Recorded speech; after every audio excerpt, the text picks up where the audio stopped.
And I kind of said something about... Okay, Vanessa, we're live now, okay? So... John, did whatever happened to... You haven't started the story. 5, 4, 3, 2... Oh, sorry, I was meant to count you in. Hello, welcome to Broadsheet on the Telly. Welcome to all Broadsheet readers and commenters. We've tried to start on time, but even starting a little bit late, we're still waiting on people. Hello, Neil. Welcome to our panel, Neil Curran, Vanessa Foran. We're to be joined by Johnny Keenan, Kenny Tynan, Olga Cronin, Neil. Who else? How are you? How are you? How are you getting on, lads? Hello, and Neil Curran and Vanessa Foran. Hello, Vanessa. Hi, everyone. You were mid-story. What was the story? I'm not telling you the story, but John did another John, everybody. Okay, well, we're all very pink. Am I pink? That's the menopause, John. I'm pink. Don't worry about it. It's not your telly screens, viewers. It's. I'm quite pasty. Yeah, what's the story? You were the one in Spain. I've got bright lights on me. Bright lights on me. It looks like you're in the jungle there, Neil, the back garden. I am, and actually, there's a hint to some of the entertainment slot tonight. There up on the Jurassic Park. I wonder what that could be. I was actually going to kick off with the entertainment because it's so hot, and you know everybody's. And you're in the cardi, John. Well, it's either that or just the T-shirt on its own. You don't want that. Yeah. Tonight, this just in. Thanks, Neil, for telling me about. Katie Taylor has made a comment regarding the shooting, the murder yesterday, I guess, at Bray Boxing Club. Will I give it a read? Give it a read there, John. Yeah, Vanessa, do you want me to read it? Do you want me to read it, or do you want to read it? Would you mind if I read it? I mean, no, absolutely not. I'd love to hear what Katie has to say. You have to do it in a Katie Taylor accent, though, John. I can't take you serious. No, I mean, and it's too solemn an issue. The quote is, following the horrific gun attack that took place in the Bray Boxing Club early last Tuesday morning, in which one man, Bobby Massett, was tragically killed and two others, Ian Britton and my father, Pete Taylor, were seriously injured. There's been considerable public interest in all aspects of the event. However, for personal reasons, as well as ensuring clarity in future stories that will inevitably be written, I'd like to make the following statement. Sorry. First and foremost, I would like to wish my heartfelt condolences to the family of Bobby Massett for their tragic loss. I can't imagine the despair or the sense of injustice they must be dealing with. I'm praying they know God's comfort in the hard days ahead. For my dad, I'm very thankful and relieved he made it through this horrific attack and is recovering well. I understand there's still a lot of uncertainty about the nature of the incident, but I'm hoping the Gardaí will get to the bottom of it very soon. As many of you know, I've been somewhat estranged from my dad for a number of years now. I've had little contact with him in the last 3 years, and no contact or association whatsoever with the Bray Boxing Club since 2015. I've been appalled by the misuse of my name and image during the reporting of this incident in the media coverage. It has been reckless and irresponsible and a deliberate attempt to inappropriately leverage my name to sell a story. I urge the media to leave me, my mum, and other family members out of the story. Finally, to Bobby's family, you didn't deserve this heartache. I'm so sorry for your loss. So that's the statement from Katie Taylor. Sounds like she's trying to distance herself there, isn't she, by reminding us when was the last time she was involved with Bray Boxing Club and how that she used the word estranged from her dad. Yeah. Yeah, I know. Would you not? That's the message I'm picking up there. Oh God, yeah. She's wants no hand apart in any of this, and I mean, it's a very intriguing story. I had no idea that that Mr. Taylor was, I don't know, I mean, less than the quiet, assuming guy that I thought he was. Actually, you know, I mean, it's unusual. In fact, I thought it was kind of Katie's headstrongness, headstrong, that left, that she sacked him as her coach. Well, I think there was private family matter as well that probably aggravated it. Yeah, I'm completely. But ultimately, she went into the professional game, and it's a completely different game. It's a completely different environment to the amateur scene. So she would have left the dad anyway. Yeah, maybe he might have stayed on as an advisor and coach, but I mean, she would definitely need completely different management team. Yeah. Have you been following the story? Hello, Luke from Porto. John, how you doing? Very well. You look very well. Thanks. We're just talking about there was a shooting yesterday in Bray Boxing Club. Sure. Yeah. Yeah. I saw that, and I saw the coverage. I mean, it's obviously extremely sad for you know, the family of the person who was shot and everyone else involved. Yeah. Well, yeah. Sorry. No, just I mean, it seems like I mean, there was talk in the media, you know, prior to that of you know, involvement with sort of the wrong crowd and whatever, you know, for that club and whatever. And I think there's a sort of an association now that's sort of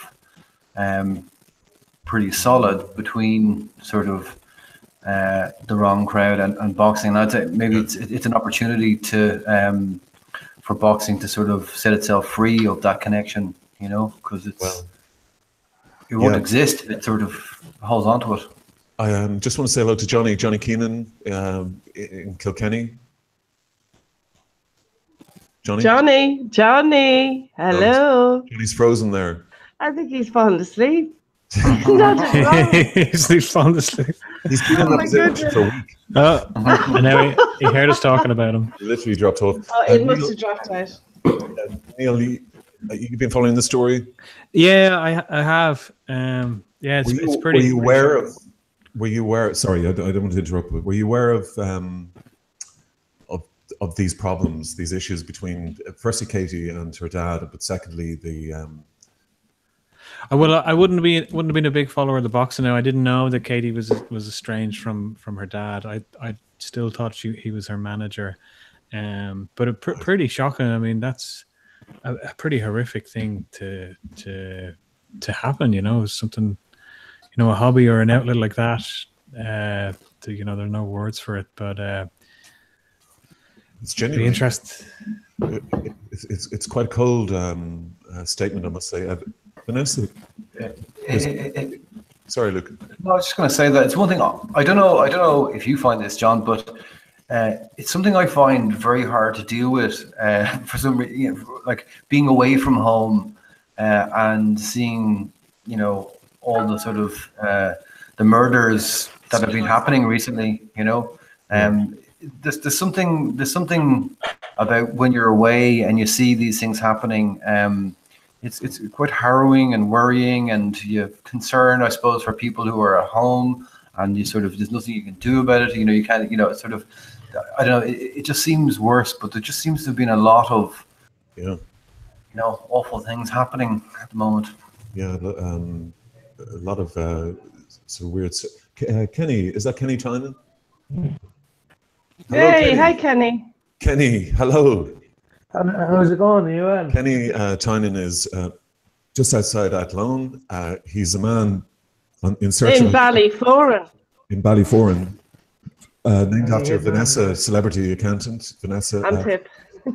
I just want to say Kenny is looking for a consultant oncologist. I know that there are many consultant oncologists watching our show. I understand. So if there are any, Kenny, how has the last 7 days been in terms of the search for? Unfruitful, to be honest with you. I haven't got any further. I've sent another 2 emails to the original consultant that was promised to support me, you know, give me a letter of support. And I haven't heard that back from him since, you know, so. Okay, Kenny suffers from a brain tumor, and you have seizures, Kenny, and cannabis oil has completely eradicated the seizures. Yeah, that's right. Yeah. Sometimes when I miss my other medication, I can be prone to seizures. But for most of the time, I'm pretty okay. Like I'm seizure free. Like I'm pretty confident now that I've readjusted my medication and I'm back on the oil. I'm going to be seizure free for the foreseeable future, hopefully. We put out an appeal last week. We put out an appeal on the site, and nobody came forward. No consultant came forward. Have you had any luck yourself in getting any interest in that? No, nothing's happening there at all. So there's not. No. Okay. And Kenny, can I interrupt there if you Sure. don't mind? I was watching bits of the show back last week, and Kenny, it occurred to me about, and I noticed on the thread afterwards, people were discussing about why you should or shouldn't get the cannabis treatment, and there was a general tick-tacking back and forth about, oh well, it's not tested, there isn't the data, and all this. And do you know what occurred to me? And I don't know, I'm interested in hearing what other people say about this, but it occurred to me straight away that all the consultants you've spoken to trying to get this license, none of them have actually listened to you. You're saying that this is working for me, this is helping me, I have more relief with this treatment. And none of them seem to be listening to you. Yeah, they say there's no studies done. Yeah, but I mean, they're not listening to their patient, and I think that should be enough. Yeah, of course, I agree with you 100% there. But there is studies. There's over 12,500 studies done on cannabis alone, and even the National Cancer Institute over in America admits that it kills cancer cells. And it's highly effective in glioma cells. Is what I have, So. Yeah, I'd be interested in seeing if that was anybody else's feeling. But that's kind of the overwhelming thought I had, say on Friday, Saturday, when I was kind of following up on the show and the thread afterwards. Johnny Keenan is now with us again. Johnny, we had you frozen there for a while. Can you hear me, Johnny? Can you hear me there now? See, I've got so many buttons. There's so many buttons. I've got so many buttons. I can't even censor myself. Even when I press the mic, I can still be heard in Alaska. How are you, Kenny? Hello, Johnny. We had, myself and Johnny had a chat earlier on this evening about Kenny and about the oil and about how we can raise more awareness this summer. What's that? You'll have to speak, Johnny. To Can you see it now? show it up. That's what I want my still to be out there. Don't kill. Hashtags work. Did you spell Kenny wrong? Well, no, I was actually writing my own name, and then I says no. That E looks like it should be an N. So no. What am I, a learner? Anyway, delicately done. Don't kill Kenny. Making medicine. Yeah, we don't want to kill Kenny. So no, but no, there's someone. I think they're anonymous. Put up that hashtag there during the week, and there's you know the way the internet works in relation to hashtags. I've heard Twitter, trends. What's trending? Trend. Obviously, it's amazing that prime time and the Tonight Show are always trending. I say you could possibly trend if Broadsheet and Ken work on what obviously everyone loves South Park, and so they'll know that Kenny's a character that's always killed. Yeah, I know. I actually had this idea a few years ago to invite South Park to Kilkenny, where I live, to actually just finish Kenny off, the character. But obviously, some really smart guy, I'm not at liberty to mention who it is, but I'm sure they'll come forward and take the adulation, came up with the hashtag. Yeah, and then that idea came into a picture. The picture 10,000 words, as you know. Fantastic, Johnny. Did the people on the South Park people didn't come? I mean, such an attractive. John, not yet. I'm shocked. We'll get them. They will come, obviously they're going to come. It's just, maybe the whole thing coming together. Maybe Because they're from Colorado and they're fond of the herb. So why wouldn't they get behind this campaign for one man to get his fucking medicine, It's only in Ireland we're having this conversation because we're anal to this. That, if there is people on the side thinking that's a gateway drug still, we've had that conversation. That conversation finished 10 years ago. For years, there was this botanist, scientist, biologist from Spain, Madrid, who had a paper out. And I said, this woman should either be arrested or given the Nobel Prize for medicine. Or whatever, is there a Nobel Prize for medicine? I think there is. Yeah, there is. Either or, arrest her or give her the Nobel Prize. That was 5 years ago. And Kenny's just after quoting there that the American the Health Authority have said that cannabis is a fucking a cure for many types of cancer, including the one he has. Well, now, why the HPRA don't know this? Just before, before we get we just do get a deluge of big pharma, of concerned readers contacting us about claims of cannabis oil and whatnot. So, just to say that. I don't know. Hang on, this isn't RTE. Go on, Johnny. Sorry. Yeah. Okay. Thanks, Brian Dobson. No, the thing is, this is a grown-up conversation for grown-up people. So it's amazing that, and fair play to Vera Toomey, because she's an amazing woman, amazing campaigner, but she actually just completely took cannabis and made it a household medicine, like aspirin, like milk and magnesia. Do you remember that? It was just something that you'd have there in order to give your kids the medicine they need. Castor. So, were you on the castor oil, back in the village, maybe back in the 60s, but I'm a 70s kid. So can we just we're getting away from the point, John. Yeah, I know, exactly. The thing is, in all seriousness, we were here last week. I've been doing a minimal amount of research that I can. And it literally comes back to there has to be a consultant that has a duty of care, the Hippocratic oath, to say, yes, I'll get behind this guy. Because eventually, within a very short space of time, this is going to be given.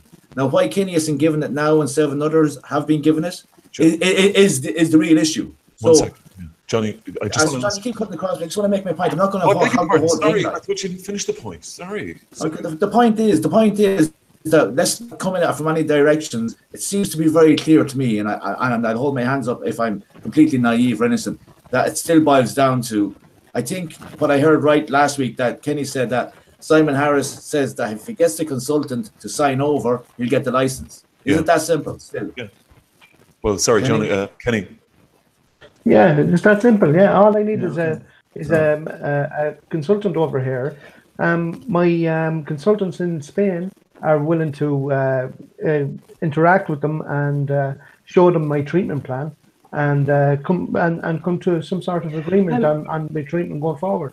Kenny, when they say consultant, do they mean an Irish hospital consultant? Yeah. An Irish hospital consultant's contract. So it can't be a private hospital consultant. Oh, I don't know about that now. I didn't say anything. Well, no, that. because an Irish hospital consultant may have an Irish hospital consultant's contract, okay? But he may also, or she may also have a separate contract with a private hospital. But subsequently, private hospitals have their own consultants as well that may not have the real golden ticket contract. Okay, yeah, that's interesting. Like only a few months ago, we were talking about. If there are, because I do know there are consultants that are only in the private hospitals, and a lot of them happen to be the oncology, because they may not have studied medicine originally. They may have just studied chemistry and then gone into that area. So I wonder, is it worth just closing off that and see, does it have to be an Irish hospital consultant? Because they all have a number, like I have a license number. So they all have a number. So just, it might be no harm just to look into that tomorrow and see, does it have to be one of the... I wouldn't think so, because it would have been stipulated in the correspondence that I had with the minister that it would have to be a public An Irish hospital consultant. Yeah. It just all it said was an Irish consultant. That was Kenny, all. under the Schengen Agreement, couldn't you get a prescription, say, in Amsterdam, and bring back a whole box of your medication with the prescription? You can get under the Schengen Agreement Opium Act, you can get if you get them to fill out a form, you can bring that over back to Dublin or back to Athlone. I didn't know. I wasn't aware of that. No. Oh. Okay. Well, so there's a couple of other avenues. I mean, we can pursue maybe. We'll talk a little bit about it later. Johnny, in terms of awareness this summer, what were you thinking? I think Kenny is an amazing advocate. He's literally fighting for his medicine that was prescribed from a consultant GP. He got a whole thing sorted in Zaragoza. So in Spain, this is what's happened. So what's being held up in Ireland, I don't know. Is it a political football? Is this something to do with international corporation pharmacies? But the bottom line is, I think this is the information age, so the right information has to get out. And I think for someone like Kenny, who's trying to save his own life, he's also highlighting this situation that an awful lot of people in this country are in. So I think that as an event organizer, I'd like to put myself forward into organising some kind of roadshow. Kenny started this at the start of the summer with his mate Mike Cunningham and a few good people in Athlone and Longford, Hazel Robinson as well. They had this Make It Medicine, and two very successful rallies in Longford and Athlone, and which gave me the impetus to get in contact with the cannabis community that I know.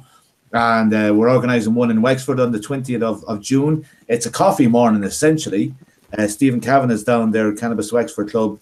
And it's just basically going to be an information morning. Kenny has thankfully become part of the panel. There's a few other people that's going to be on this panel. So Johnny, hold on a second, Vanessa, broke please. up there. There's a coffee morning when? You broke up, Johnny. It's in Wexford. On Wednesday, the 20th of June. We can put up. Okay. Basically, we need an event to raise awareness of Kenny's plight throughout the summer, because what Kenny is going through, and as I experienced just in Athlone and Longford, the amount of people that want to know more about this medical cannabis oil that they don't know, and it's by seeing Kenny and other people that are directly associated with the use of cannabis oil and are treated as criminals. So I see it as this is the summer, John, of information and legalization. The movement for the LGBT to get the equality marriage over the line was there in 2015. The movement for women to have autonomy over their own bodies was there, and we got that done. The next one is the liberal use of medical cannabis for people who need it for their own health. Now that's a no-brainer in the rest of the world. But what I'm appealing to here is the people who passively smoke or regularly smoke have to get up off the couch, and whether it's even to go to their phone or a computer, and that simple thing is don't kill Kenny, because and Make It Medicine. If you get those stuff trending, that means you can't ignore it. You don't have to tune into Broadsheet. So I would see my job this summer as to make people informed, have a road tour, and then we'll be looking for. None of us have any money, by the way. So we talked about this earlier on a few months ago or a few weeks ago. There is ethical businesses out there. Okay, they're on the sidelines. They're waiting for this to legal, and then they're going to be coming out like to capitalize. Mm-hmm. So if you stand for any credibility in relation to the cannabis culture, you should get behind this campaign, because essentially it's about saving the young man's life. Now, maybe he's not a mother or a child, but he's a citizen of this country, and he's as important. Mm. So if you're going to give it, and this is nothing to do with Vera. Vera is a big supporter of Kenny. She's come up from her home in Cork to support them twice. She'll probably do it again. Well, just on that. If Clara has it, that means, and she'd be the first to say, everyone should be entitled to that medicine. So why one and not the other? I don't understand that. Well, I think it's big pharma myself. That's my. Yeah, but it's also a Department of Health and HSE that look. I mean, we saw them at the cervical check scandal in questioning. These are the people we're dealing with here. You know, they know that this war is over, this drug war, particularly the one with the cannabis, and they're deeply bitter about it, and they're not going to go without a fight and all that kind of stuff. And I think it's bad faith all around. Just on Vera, is Ava's consultant, is he or she available? Well, that would be a neurologist. Yeah, it's a different discipline, John. Kenny needs an oncologist. Just in the chat bit there's a new visitor called Freedom channel. So if I don't know if Freedom channel is connected to either you two lads, but no. Freed is a Johnny. If you had a list of events, you might want to shout them out now while somebody's in the chat bit. Okay. Yeah. Yeah. Well, I'm kind of close enough to some really sound heads in the cannabis community that have been activists for a long time, and Freed is one of them. Fair play to them. And it's a matter of, and it was actually suggested to me, and someone said it on the site as well.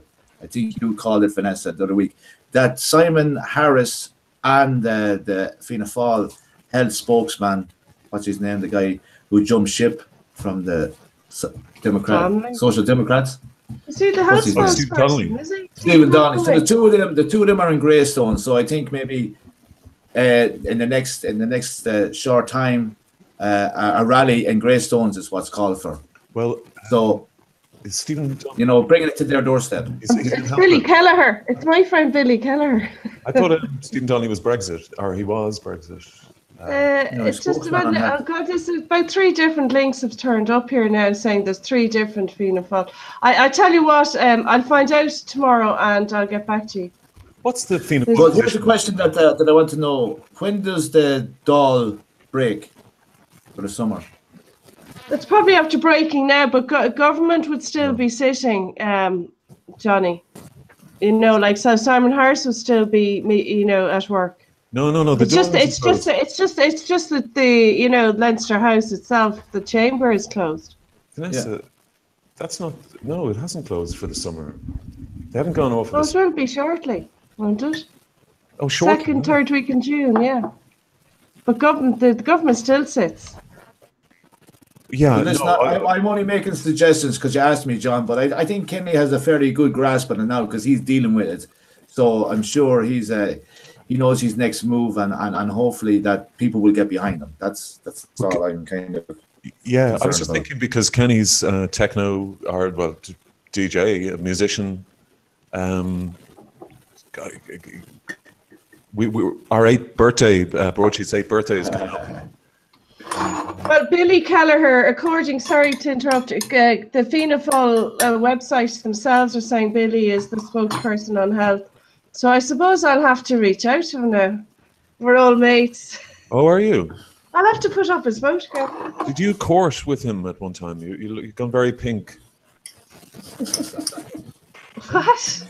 Did you guys step out? John. Well, what do you? Oh, were you shifting in the kitchen? Were you shifting in the kitchen? Were you shifting at the Ardèche? Where's Olga when you need her? Kenny, just back to you. Jesus Christ. Kenny, are you still making music at the moment? Sorry? Are you still making music at the moment? Oh yeah, I am indeed. Yeah, I'm currently working on a drum and bass remake of the Ed Sheeran song "I See Fire." I See Fire. Okay. Yeah, and it's coming along drum and bass version. Okay. Okay. I think you're taking too much oil. We're gonna have to cut you back. surprisingly enough, you've become very creative and focused on it. You know, you get a lot of work done, especially when it's something that you have interest in, like music. You know. Yeah. Tell me about Game Over track was brilliant, Kenny. Oh, thanks a million. Thanks a million. That was drum and bass as well. So Yeah. Where do you DJ out of? Would you mind me asking? I mean, would you go? Do you have a residency anywhere, Johnny? Myself.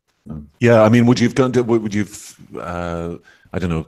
Gone to the working clubs, DJ? Oh yeah. Years ago, yeah, I did indeed. Yeah. All right. I most recently though, I'm with a crowd called Move to do monthly club nights in Athlone, and I do a bit with them. And I played at the festival there recently, the Hotbox Festival up in the hills of County Leitrim, and I present a show on Fever Radio every 2 weeks as well. So. And but the condition doesn't affect. I don't know. Are you performing live? Oh Jesus, I don't know how to put this, but it does affect me. I'm status epilepticus, or I have epilepsy, so I'd be very conscious of any triggers, you know, be it lights or be it loud sounds or, you know, low frequencies or that, you know what I mean?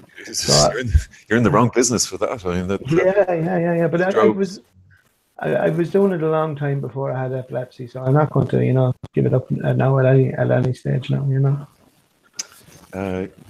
And Kenny, we must with Johnny. Maybe we'll have a three-way chat tomorrow if that's possible. What do you think, Johnny? I'm available. Yeah. Great. Yeah. Kenny, would you be up for that? Oh yeah, definitely, yeah. And we'll think of something together. I mean, Johnny's right. I mean, it's the summer really now, isn't it? After, you know, Vera, and the restrictions are so petty, really. John, it doesn't make sense. Like, you know, we're all Europeans now. I know that the nationalism and patriotism is kind of whatever, but like, we're all informed. Irish people are kind of intelligent anyway, and we're very good communicators, except for me maybe. But like, you know, it's very simple that we're looking at the rest of the world, and they seem to be liberated, and the Catholic Church and I don't know, that government just seems to think we're docile and apathetic. You know, and why Ireland is not leading the way in this, because there's people that don't have jobs. There's a whole industry behind this. You know, why we have to be last again. I think it's that beaten down attitude, you know, this colonial hang up that we're not good enough. You know, we have to be told what to do. And even the government, like, you know, as I say, the IDA roll out the red carpet to anyone who wants to come to Ireland and put down businesses, but they don't want to talk to Paddy or Biddy about their ideas in relation to their country better. You know, so I think the conversation needs to just kind of be lifted up a notch, and people don't have this fear that all drugs are bad. This is cannabis. This is a medicine. And it's also an for adult use. That's a different situation. But let's just deal with the medical cannabis thing, and it's very simple. Because trust me on this, I think if someone like Kenny can get the license that he's due, that might be the impetus and the nucleus for other people to get the license. And maybe that's what they're scared of. I don't know, but I don't think the summer can go on without people getting behind this campaign, because we're great at doing it. In the last 5 years alone, we actually have changed the way Ireland is. And that's down to movements, essentially. So this is just another movement that will benefit everyone. Luke's smiling, knows what I'm talking about. Well, Johnny, what you're saying there, I think Luke and Neil and Vanessa would agree that the vote in the referendum reflected something that we kind of knew for the last year or so. Well, that's true. I think what we knew is that people aren't being preached to anymore. You know, they're finding out themselves, and they're not taking anything at face value. But one thing, Johnny, do you remember you went to that meeting with Neil Nelligan? Was it? Johnny was on the Niall Nelligan. And there was one question I wanted to ask, and it was maybe you can try find an answer for me now, Johnny. But was anyone? You'll have to just say who Niall Nelligan is. He's a. Oh, sorry, everyone. On the 420 show, Niall Nelligan was on with Vera Toomey. He's a law lecturer who has studied the legal situation with cannabis and medicinal cannabis in Ireland, and I think he's in the law department at DIT. He's the law department at DIT, but I think he's a barrister. But this is one of his areas that he's studied on. Sorry, everyone. But what I wanted to ask then, and I wanted to ask you as well, Johnny, was there anyone from the IFA at that meeting, or has anyone in the IFA sat down with activists like you to say, because like I did ask this at the night, but I think there was a bit too much singing. But it's like, can we actually cultivate it here? Like, is it potentially a product here? Jesus. But Johnny, but are we sure that, because we can't grow olives here? I know that. No, Vanessa, that's your question. There's a reason why it's called weed, because it'll grow anywhere. It'll grow anywhere. Is that right? Okay. Anywhere. Okay, no, that's fine. So plentiful, you wouldn't believe it. Well, I'm pretty sure it is grown here already. It's grown in Ireland already anyway. So yeah, there has been studies, I think. Grow houses have been discovered around the place. Yeah, but no. Up the bog as well. There's people putting them up there, They have been for years. I have to say as well, sort of while I mean, I think it's a very difficult situation that Kenny's in, and my heart goes out to him, and it seems a very illogical situation, a very unfair situation. But I also think that for me, it's important to like uncouple this from the sort of the separate thing of the legalization thing, which is a different thing. I mean, personally, my sort of issue is that, my perspective is that, like, there are issues with any sort of drugs, be they alcohol, marijuana, whatever. And I think what you were talking about, John, about sort of us not being preached to, is about us sort of growing up as a society, and I think that's not just that we're going crazy liberal. I mean, one thing I noticed when I was, sort of playing hurling up in Coola was like, you get these different batches. It's a nice way to see the batches of young people coming through, and like the lads coming through 18, 19 years of age now, I mean, they barely drink, relative to us and how we sort of were at that age. Right. And it's really admirable. They just have a different perspective. And I think in that same way, I mean, I think that I think it's important to sort of to appreciate there's good and bad in all these things. Do you reckon they're smoking now? Or I mean, do you reckon they're yeah, well, I wouldn't. I'd say well, you see, these guys a lot of them are sort of very involved in sport, and they're taking it a lot more seriously than any of us ever did, and they're sort of, their bodies are all temples and all that. Right, they're jocks basically, but so they wouldn't watch it anyway back in the day either, would they, Vanessa? Say that again, John. The sports guys back in the day, they would have scorned. Yeah. Hash. Well, I mean, they probably would, but not to any great extent. From my own perspective, I don't think there was anything that you were doing, John, that anyone on my sort of hurling team wasn't doing too. Right. It was sort of wild days, and even sort of in terms of the sort of the levels of drinking, whatever, and I mean, I suppose sort of I'm in my 40s now, mid 40s, and I'm sort of like, it's probably a sort of a more sober hat that I put on these days. But, I do think that, it's important to sort of, to remember that, like, if for example, there was a referendum tomorrow on the marijuana sort of issue, I think a lot of the young people would surprise you in terms of their perspective, that they sort of, while sort of quite liberal, they're sort of I think they they've moved away from anything which sort of clouds their mind, you know, be it alcohol or, you know, marijuana or anything else. Okay. Yeah, but I do. You're saying, yeah, but that's I think they're very much into personal choice, though. They understand. They're more tolerant of other people's needs and difficulties. Yeah, and that's a wants. good point. Yeah, And you know, they're far more politically correct. So if it works for Kenny down there, fair play. It's not for me, you know. So I think they're far more tolerant that everyone is different. It's almost like a Dutch model as opposed to like an Irish model where everyone would go crazy, you know. Yeah, that's not. Yeah, but I think when we came up, those of us that are not in our mid-40s, you know, we were all just part of a pack. We were just lectured to, and this was it.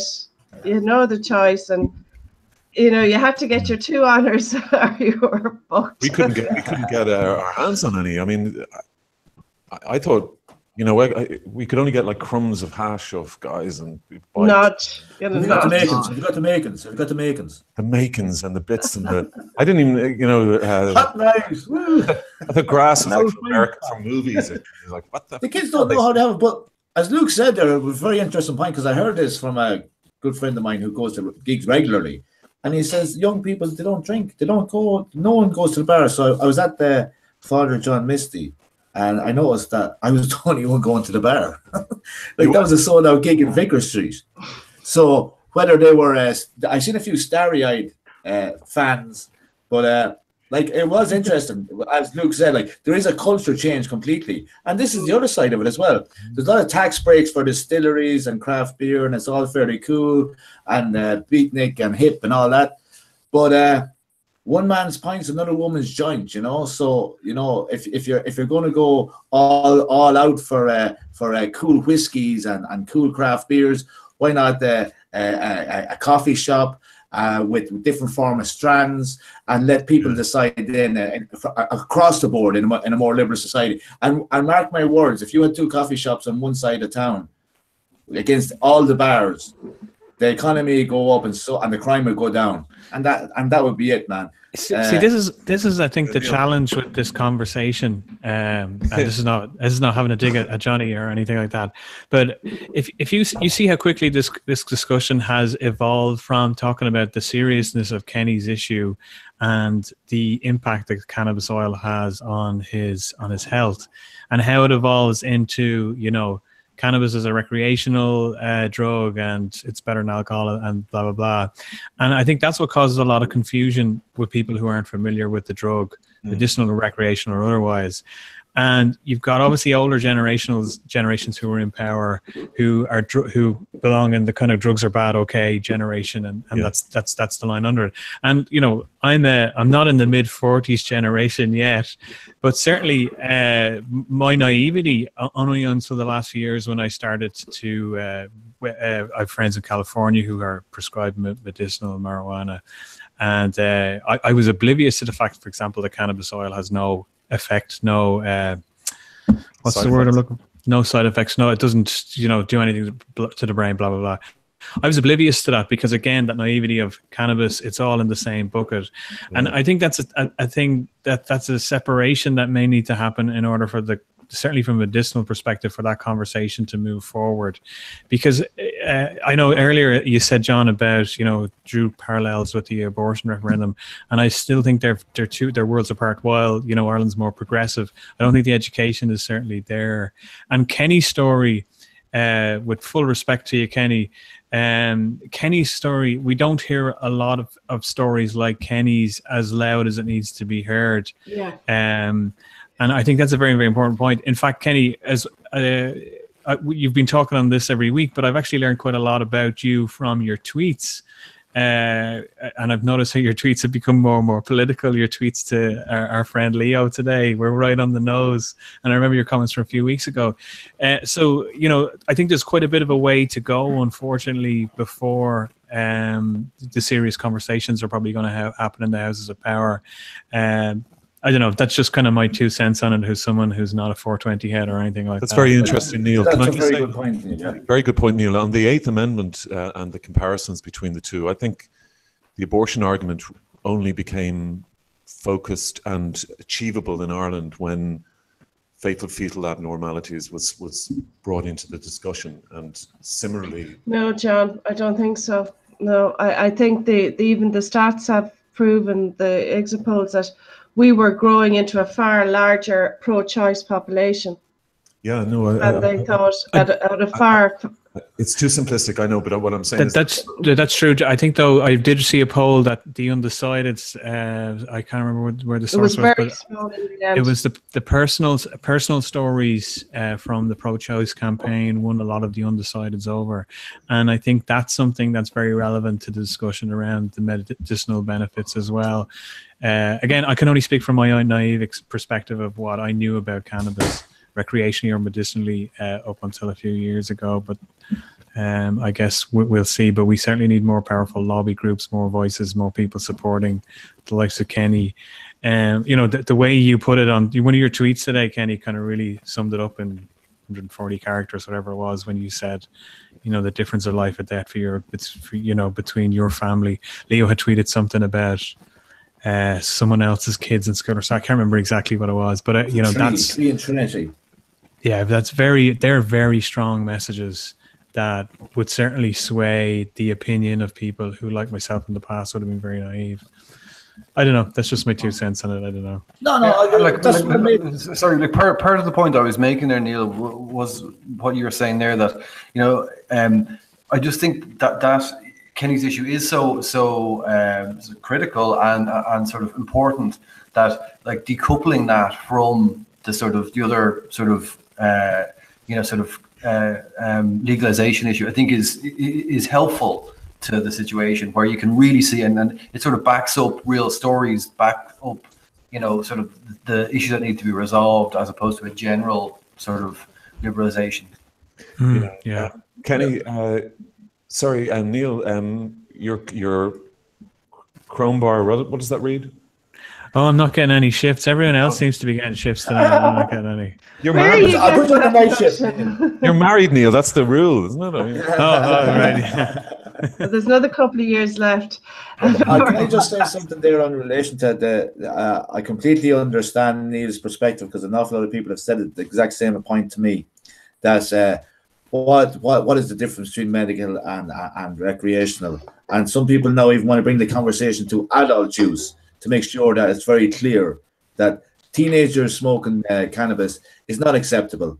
The proof is there that if you're smoking cannabis as a teenager, it affects your psychosis, because your membrane or some part of your brain isn't fully formed by then. So therefore, you're affected. Over 18 is completely normal to have a conversation about cannabis. So that has to be kind of, you know, accepted. There is a problem in this country with young kids, teenagers smoking skunk, and it's very bad, and it gives the whole cannabis thing a very bad name. Okay, so many right. Powerful strains for cannabis. Okay, John. But no, just I know, but you don't have to be like dealers don't the ask big brother, you know, or like a Kenny's right there. I'm not. Okay, all right. So sorry. Kenny made a very good point there. Dealers don't ask for ID. Just this new visitor to the Chapit Freedom channel. I tell you, he's balchy out. He's what? But he's balchy out, whoever he is or she is. Just that Stephen Donnelly is the Fianna Fáil spokesperson on health. They changed. Remember, we actually discussed the reshuffle. Just Fianna Fáil haven't updated their website. And I might ask them to pay Freedom, if you'd like to give me an email and get in touch, and we can have a chat about how we can take this campaign a bit further from a broadsheet point of view. Have you still got Billy's number from the 90s? Is it still on the phone? Yeah. The 90s. Check your Filofax. You have to play your Filofax. I know it was another Billy then you went out with, but I'd just like to give a quick update there, John, in relation to what the cannabis question is in Ireland. I think Stephen Donnelly would come on, yeah. Yeah. Like the politicians and the councillors, they don't seem to be informed, or if they are, they're not putting themselves forward in relation to endorsing this. So Maine brought this through in 2013. Johnny, they're reluctant to do this because to be publicly out for the cannabis, pharma companies, you know, are big donors, big political donors, and they're trying to privatize the health industry. So it's not in their interest at all, Johnny. However, if we put enough pressure via people like situations like Kenny, then it's fine. Exactly, John. Exactly. So we've peaked. It's not a matter of will it happen. People who smoke regularly say, "Oh, it won't happen in our lifetime." And once again, it goes back to that colonial hang-up that we could never be in control of our own bodies. Like, you know, we've proven that with the abortion referendum that got through. So the next thing logically is this has peaked. As I said, Vera Toomey completely made it peak. Kenny is there now. So it can't. It's all about momentum. Any movement is about momentum. Once momentum is stopped, and this is a tactical thing between the establishment, the government parties, and the media. Okay. They want to stop the conversation, so therefore almost kill it where. They're not stopping the conversation here, and it can't be contrived. You know, we just got to. Yeah, we need to get all the ducks in a row, John, as well. Building as well. I mean, Neil saw Kenny's tweets today. You know, it is building, but it's building organically without being hyped up, without being. I think it's only a matter of time. That's good. Kenny's right. It is a matter of time, and I think there's a lot of you're calling it a roadshow. I think there has to be like a widespread information campaign, because the whole, even measuring it against the referendum just gone, Johnny, the whole pro-choice movement, nobody shoved pro-choice down their throat. They came to it. They realized it was a realization, and cannabis will be that way as well. Yeah, the Department of Health we just need to put all the ducks in a row, and we can do that. We can do that. It will, yeah, but you see, they're the Starlight cases, you know, and unfortunately, it's like Anne Lovett wasn't the only girl to have a baby in the 80s that ended tragically, it's just, unfortunately, that's the signal, and that's the way. That's how stories stick. That's how news sticks. That's how cases are made. Unfortunately, like legal cases are all based on one story or one set of previous cases. You know, precedent. Unfortunately, Kenny, you may be the precedent. But you see, the Department of Health are actually looking for opinions. They've put out an opinion poll on how they should treat drug offences, and they're looking for, they're making like suggestions like, would you agree with the use of cannabis, and what do you think should happen when the person is caught in the possession of cannabis? Would you jail them? Or would you send them off for treatment, or let them off completely? You know, so the steps have started. And it's probably a question for the Citizens' Assembly as well. Now, I don't like the way the Citizens' Assembly works myself. This thing of little groups and mediators in each little group.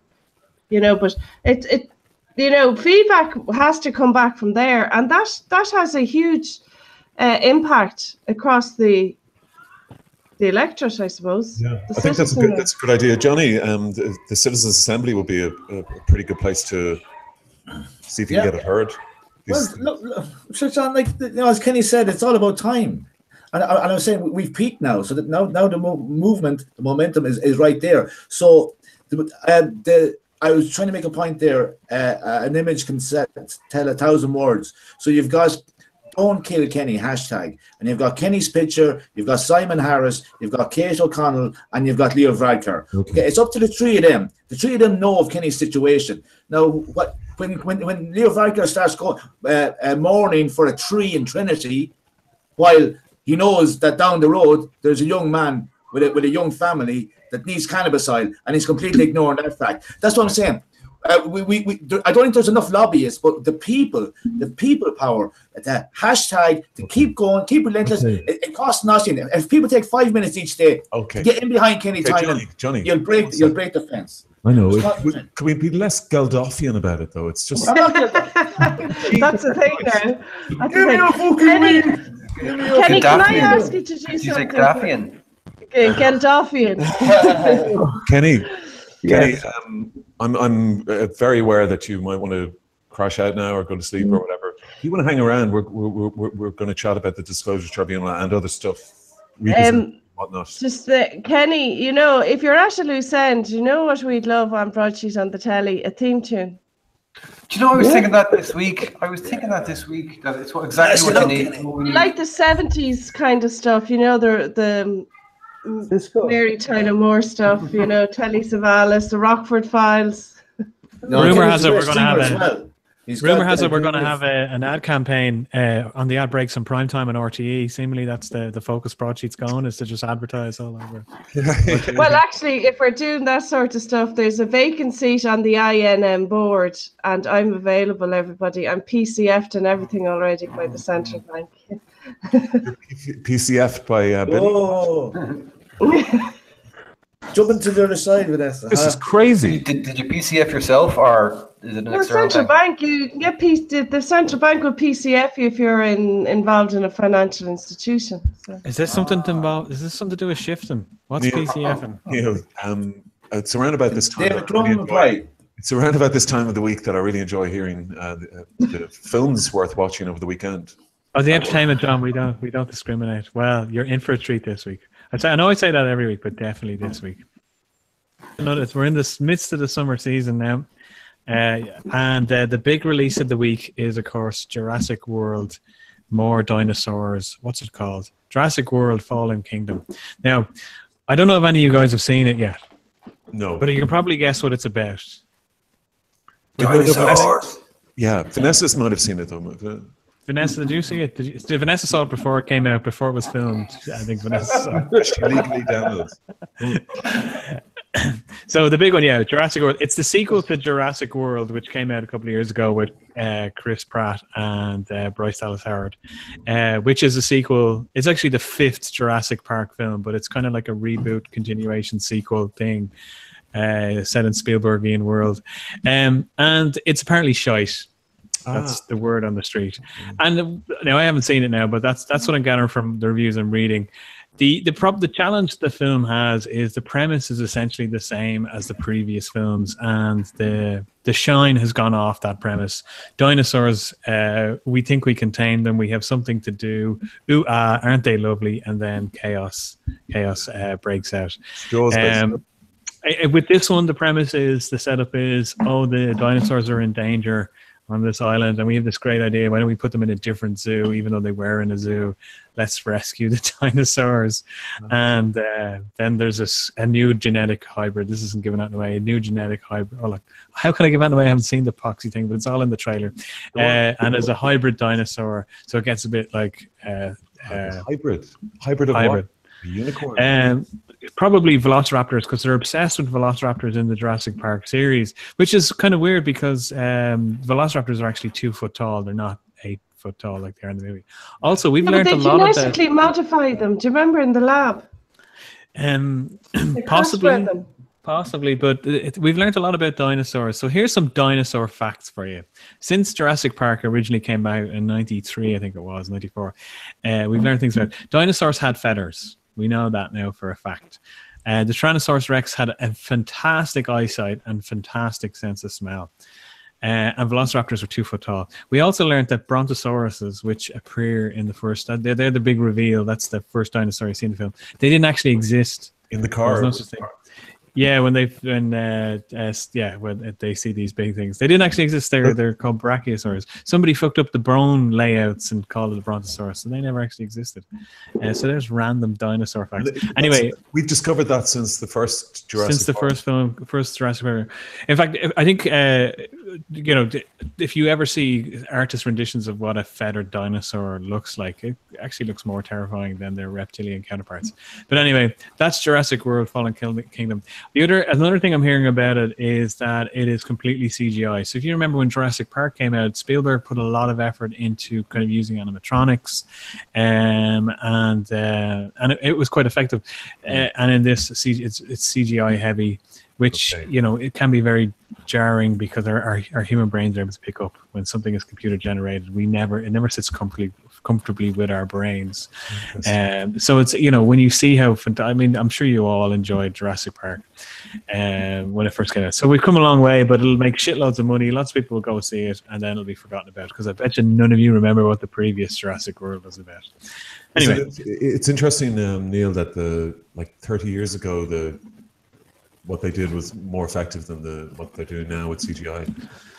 Yeah, well, that's it. I mean, CGI has come on a long way. I mean, even back then there was some CGI used, but CGI has come on such a long way. But we still haven't really been able to capture, the subtlety of facial movement in humans. Lips are very difficult to do. They're very complex to do, and it's our brain. It's like that's why cartoon characters and dolls have exaggerated features, because our brain is able to spot something that I don't know what the scientific term for it is, but if you see something that isn't human that looks human, your brain's able to spot that, and we have this fear of it, which is why cartoon characters and robots or dolls are designed to have exaggerated features so it doesn't freak out children and freak us out. So this thing with computer graphics is it can be unsettling, and it just sticks out. And when you're watching something that's computer generated as well, it can be very. I mean, Jumanji. If you remember when Jumanji came out, the CGI was horrific in that film. The Harrison Ford, the last Harrison. It's just real. So like, what is going on? This is on digital. They filmed it on like a phone or something. Yeah. So sorry.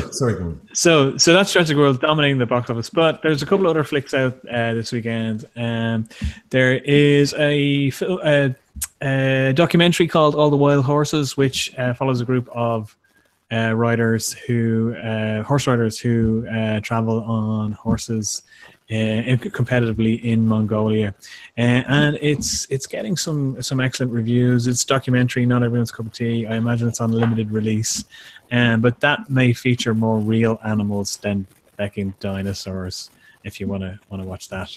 Sure. But I do have some interesting movie news, hot off the press for those who are interested.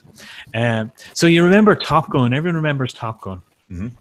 So what's his face? Good old Tom Cruise sent a cryptic tweet a little while ago with a picture of himself in the original Top Gun film, saying "Feel the need." So day one, feel the need. So they've started filming the sequel to Top Gun. And the news literally... Jesus, he's not in it, is he? He's back as Maverick. So the story, the rumors plot is that he's now a trainer and he's training pilots. So there'll probably be some hot, muscly younger pilots to play around with. Whether they get gender balance right, will remain to be seen. But the news that came out tonight is someone else is back from the original film. Can anyone remember any of them? Val Kilmer is back. Yay. And he's back playing the homoerotic Iceman character. I don't know if any... Huh? So Iceman is gay, is he? No, well, homoerotic. You don't have to be gay to be homoerotic. But if you remember their volleyball scene, their "You Can Be My Wingman Anytime" scene, this very homoerotic. Yeah. But yeah, if you've seen pictures of Val Kilmer now, he's a couple of muscles short of. That's what I was going to say. Could he even get into the planes now? I don't know. I think that's. Don't be so mean. It happens to the best of us. No, but he's Maverick. Oh no, he's Maverick. He's the Iceman. My God. I don't think that volleyball scene will work this time around. He's the Iceman. I hear me. Listen, it happens to us all. Well, it's just like the average John Ryan there. John Ryan is still like Twiggy. That's kidney stones. Luke will tell you all about it. So Neil, there's a third movie, is there? There's some other hot movie news. So I'm going to go art house for you for a moment. I don't know if any of you remember a cult classic horror film from the 70s, directed by Dario Argento, an Italian director. You might be familiar with his daughter, Asia Argento. It was called Suspiria, cult classic horror film. Well, it's been rebooted.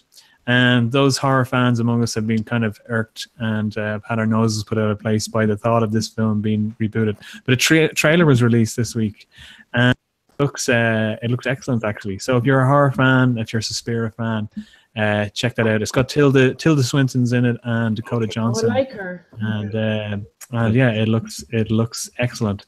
And keeping in the themes of things that are happening, so you remember the awful DC Justice League movies and Man of Steel and all the rest. So you hated that.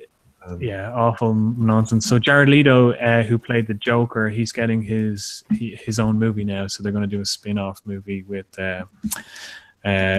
So very much movie news is dominated by superhero stuff. Wonder Woman has Ocean's 8.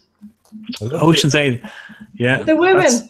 They're taking over. But I wasn't a fan of Ocean's 11, 12, or 13 or whatever. Oh, I love the franchise. You see, I love caper movies. Neil. Say again, John? An all-female ensemble. It is, yeah. I don't know what the release date on it is. It's definitely out this summer. It's Sunday week. Sunday week, yeah. So if anyone would like to invite Broadsheet on the TV to the advanced screenings, yeah, we will definitely do favourable reviews.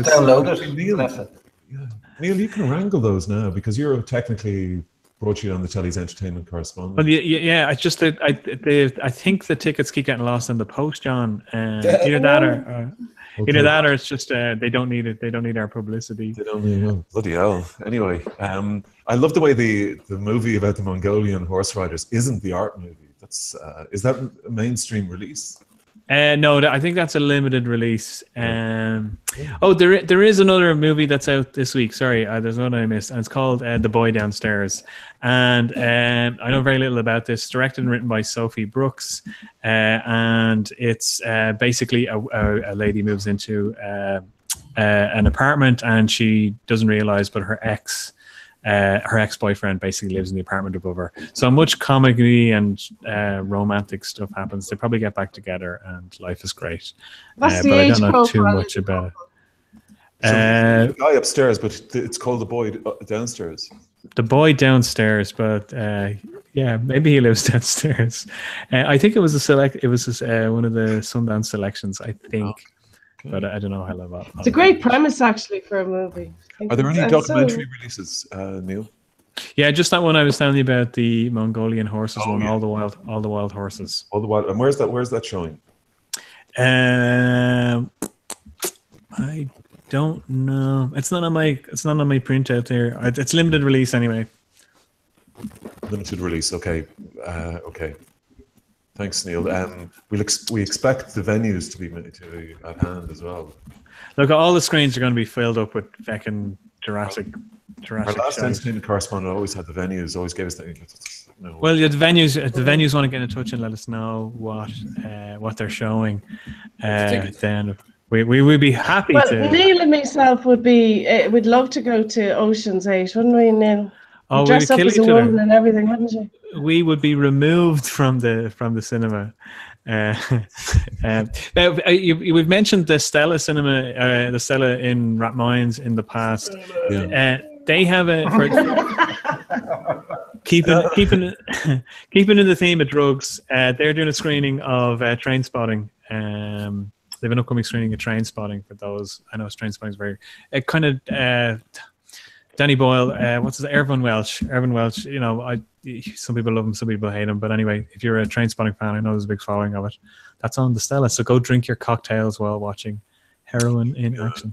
To be fair, it's a very sanitized version of Irving Welsh's book. To be fair to him. Yeah. I actually saw the play. Train Spotting 2 was class. Train Spotting, the play I saw, and it was much, much, much darker than the movie. I suppose they had to sell it to Hollywood or whatever. He's doing the next James Bond, I hear, as well. Say again, Johnny? Danny Boyle from Ballinasloe is doing the next James Bond. Is that right? Danny? Oh, that's right. That's right. Yeah, well, I don't know if he's officially signed up, but he's been asked to do the next James Bond. Yeah, I'd say he'd be brilliant at it. But who's the new James Bond, though? I can't say anything yet, but I think that is an exclusive if you want. Oh yes. Sorry, there is something else. Now this is going to appeal to everyone, particularly those of the older generation, not looking at anyone in particular. There's a Hang on now. What did John just say there? You might, I think he said that the next James Bond is going to be a woman.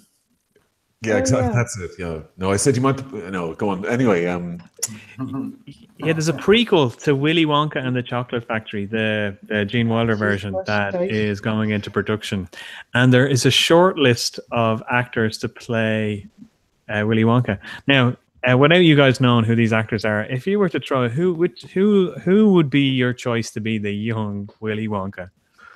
Justin Bieber. oh no. Johnny Depp did this, lads. It was just complete sacrilege. No, Yeah, it was terrible. To play Willy Wonka as a young man. As a young Willy Wonka, yeah. So how he kind of came to be Yeah. Willy Wonka and his Chocolate Factory. Like a Okay. Do you know the? You remember Hannah Montana? Do you remember the actor who played her brother? He was fabulous actor. You're a man of Oh, One I'll have to check that out now. sorry, Neil. Wow, what are you Right, so- laughing at? The short list is Ryan Gosling, Donald Glover. He's too old. He's too old to play well, Willy well, Wonka. But Don- he's the Donald- same age as Gene Wilder would have been when he filmed it. Neil, go on. Well, yeah, and Donald Glover and Ezra Miller, they're all on the short list for Willy Wonka. Okay, and just on the Bond movie, isn't Craig playing it again, and with Danny Boyle directing? You know? I'm not sure. I don't know if Danny Boyle has signed up to it officially yet. I know. But, But Craig is he's in the back. gang I here. think. I mean, it's not But yeah, Craig is still contracted to be in it as far as Jamie I'm aware. Lewis or Yeah, anybody like that. yeah, no, it's Craig. Craig is still contracted, Okay, so before he we was get off, telling me anyway. thanks, Neil. Is there any more entertainment films or whatnot? No, is that anyone know anything that's going on this weekend? Any special guests on the Late Late Show? No, but we were there's the Late is off now for the Oh, Late Late's done. Yeah, the season. Vanessa will tell you now, it's probably off for the year. Oh, Jesus, dude. But next week we're going to have Colin Walsh from the Dublin Cycling Campaign, and last night you couldn't get bicycles into the Royal Hospital Kilmainham for the Nick Cave concert. And Oh my God, what did they do? don't be. You see, immediately the bike hate comes in. It's like it. I think it. Who cycles to a gig? Seriously, 100. there's nothing to do with bike hate, right? Who cycles? Who goes out for a night out to a gig? Nick Cave and brings their bike with Somebody them. said in the comments, grey-haired pretend lefty is going to Nick Cave. Seriously, I'd be getting a taxi down there and a taxi back. Israel supporters. Go to Vanessa, Nick Cave. it's a balmy evening. You're going to a concert. It's in the Royal Hospital Kilmainham. Surely they I get the Lewis. There's a Lewis Taxi stop. can't get near the place. But your Lewis stop. There's a Lewis stop there. Vanessa, are you hate really those. condoning the banning of bicycles from the Royal Hospital Kilmainham? No, I'm not. I'm not condoning the banning of them. I'm just saying you're going to a gig. You don't go to a gig on your fucking bike unless you know don't go what I to mean. a This gig is like the Ballroom of Romance. Yeah, They but all went on bikes to the Ballroom of guys are- Romance. I would say there's something more important there. You don't go to a gig that promotes Israel, basically.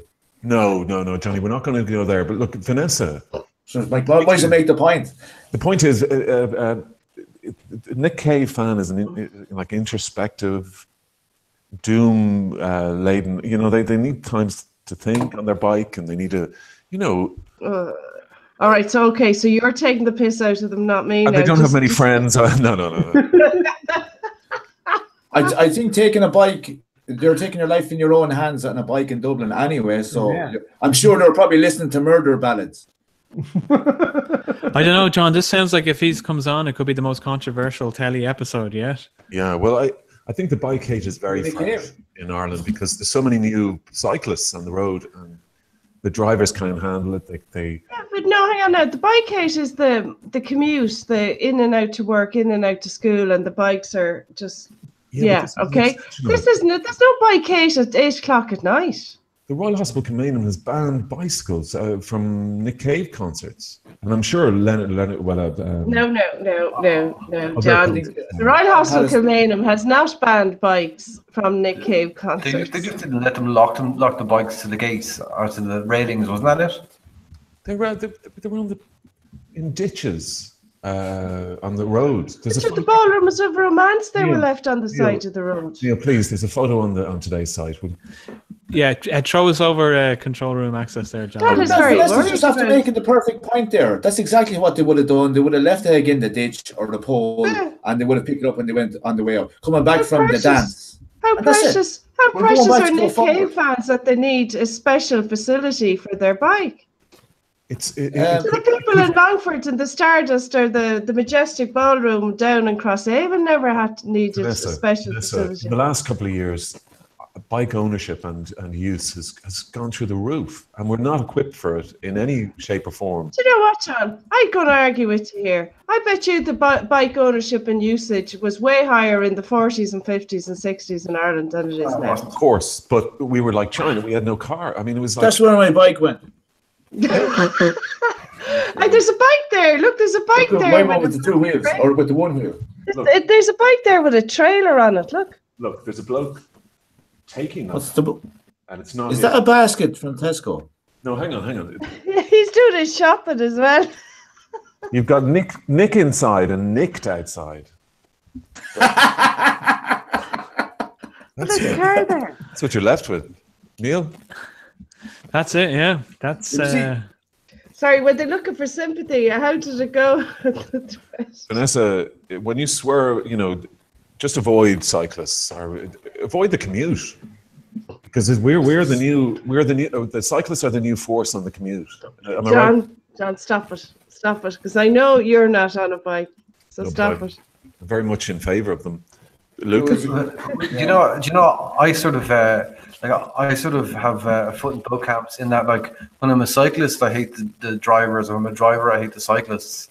Yeah. It's sort of it's funny, isn't it? Well, it's selfish, but and fun. Other people are just annoying. Well, can I ask you a question here? What's etiquette there? Who's a cyclist in Dublin?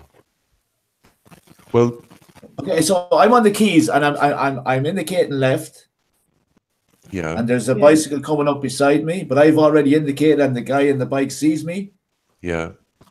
And he's about 15 yards away. So should I wait for him? Or you wait for him. So he has the right of way. Well, I'd give it to them anyway. Would you not just... Well, I did, yeah. But I wasn't too sure who was the right of way there. Because I had obviously indicated well in advance because I seen him on my wing mirror. So he could have come faster up along the way, or I could have just cut across. So I just said, I treaded on caution. I let him off. It depends on who has the right of way. That's the question. It depends, Johnny, on who wants it the most. Okay, right.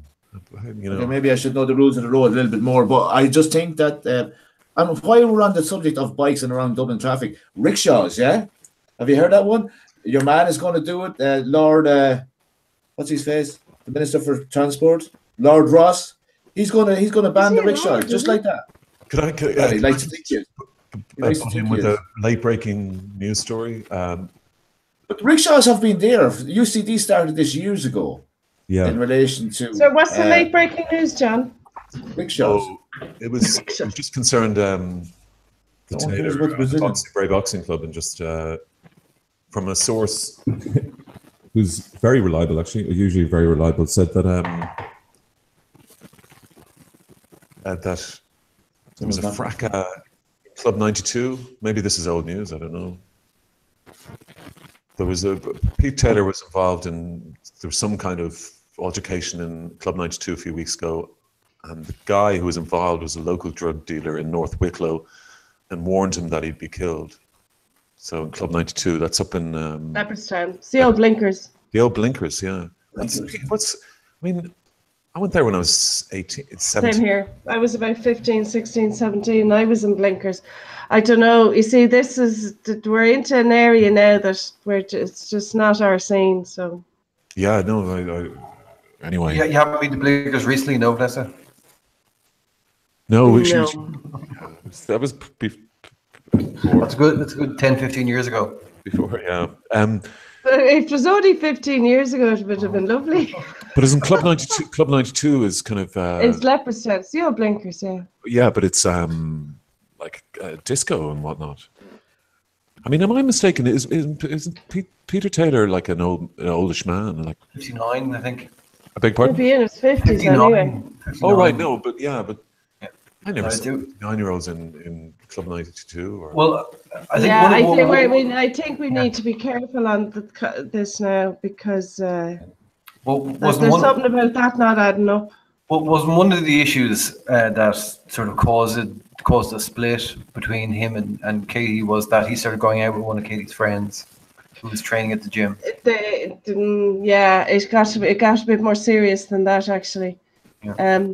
But you know what? I've logged into their website there, and they have a back to blinkers, John, on Friday, April the 27th. If you want to go for it and have a slow dance. Okay. Maybe it was a back to blinkers night that alleged fracas took place. Probably. Cronin. How's everyone? Hey, Olga. Hello. Olga has just come in from a shift, but she was all week down at Dublin Castle at the Disclosures Tribunal, live tweeting from the castle, and I think a lot of people appreciate the live tweeting. I don't know if any of the panel have been following. Yeah, avidly. But it's quite easy to follow then on the tweets, isn't it, Olga? Yeah, no, it's great. But it really is something that's jumped out in that it's very intriguing, the whole thing, and very well presented as well. But it just there's so much it's like there's all these layers of Irish society that are being peeled back in how this is sort of unraveling, and I think it's fascinating. Yeah, I just wanted to ask before I go to Olga, did anybody want to ask Olga a question about the tribunal? Because I actually did have questions. Oh Dear. The thing is, I can't read my writing now. We're in trouble. Well, just one thing I was thinking, Olga, and I mean, I just like something that sort of keeps coming into my head when I look at it is that, I mean, as a journalist, it seems to me like journalists, aren't looking great, in this, it's like all this sort of like, to me, the reveal in all this is a lot of sort of journalists not looking so good out of all this and hiding behind privilege, and a lot of times being actors for other nefarious forces within society and being the ones that sort of cause things to happen. But and this, I thought it was particularly intriguing today. It was today or yesterday we were talking about the judge talking about the Woodward and Bernstein thing, and it forms a really clear, sort of opposition to what's coming up. I think that was also Judge Charlton's attempt to try and recognise the profession a bit more, because I struggle with trying to understand it as well. Absolutely, yeah. I think he does a good. He tries hard to, I suppose, break everything down. And I guess he could go into a legal essay about it, which I'm sure he's written millions of them. But I suppose with the Woodward and Bernstein, it's just, everyone can Google it. They can look it up and find out. So, But it's also, I think Woodward and Bernstein is the reason a lot of people went into journalism. I mean, you couldn't get a better example of a source releasing the journalist. But I think it's even more than that. Didn't Charlton say that by not coming forward, they're branding him a liar?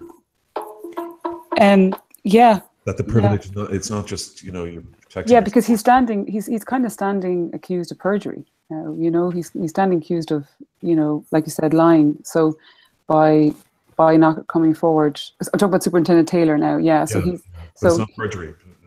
Oh, sorry, that was the term he used. No, in the tribunal, if they lie, it's not perjury. It's not. Okay. Or something. They don't perjure themselves in a sense, because the word is they use the word unreliable. in the report. Anyway, sorry. So I have a question. Sorry, if you don't mind. Do you know? Last week you mentioned about John. You were saying that Terry Prone won't be questioned. Okay, and I was wondering why why wouldn't she be? If evidence of hers is in the book, is in the book of exhibits. She won't even be mentioned. Her name is redacted from a lot of the documents. The only way we found out it was her was like she'd signed a test or something. And Noreen O'Sullivan identified her. To be fair, no, her name has been used. She has been identified as been some of the. I guess I think I was saying last week that we've had like, I don't know how many people from the Garda Press Office have been brought in, given evidence, and given that she was working, parallel with the Garda Press Office, and like intimately involved in writing up draft speeches for Noreen O'Sullivan and to the Department of Justice with the help of a Department of Justice official, it would seem, and because we all know that she has connections to other parties, it would seem an obvious thing to me, but I was there and I saw her emails in the book of exhibits. So I'm wondering why she isn't. Now, I don't want to start an argument or start any intrigue here, but I'm just wondering, did you know, was there a reason? Had she made...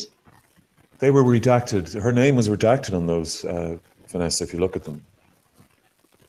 Well, sorry. No, but she's been attributed to the email that says Last Chance Saloon. I was there. And she was attributed to the email that had Happy Reading. Yeah, her name was on some of the emails, John. Yeah. Oh, I beg your pardon. Sorry. Yeah, some of the emails, yeah, she was. Yeah. So if she's in the book of exhibits, I'm just wondering, was there had whatever? Well, I mean, we're not told. I guess we're not told where people are. I made some questions.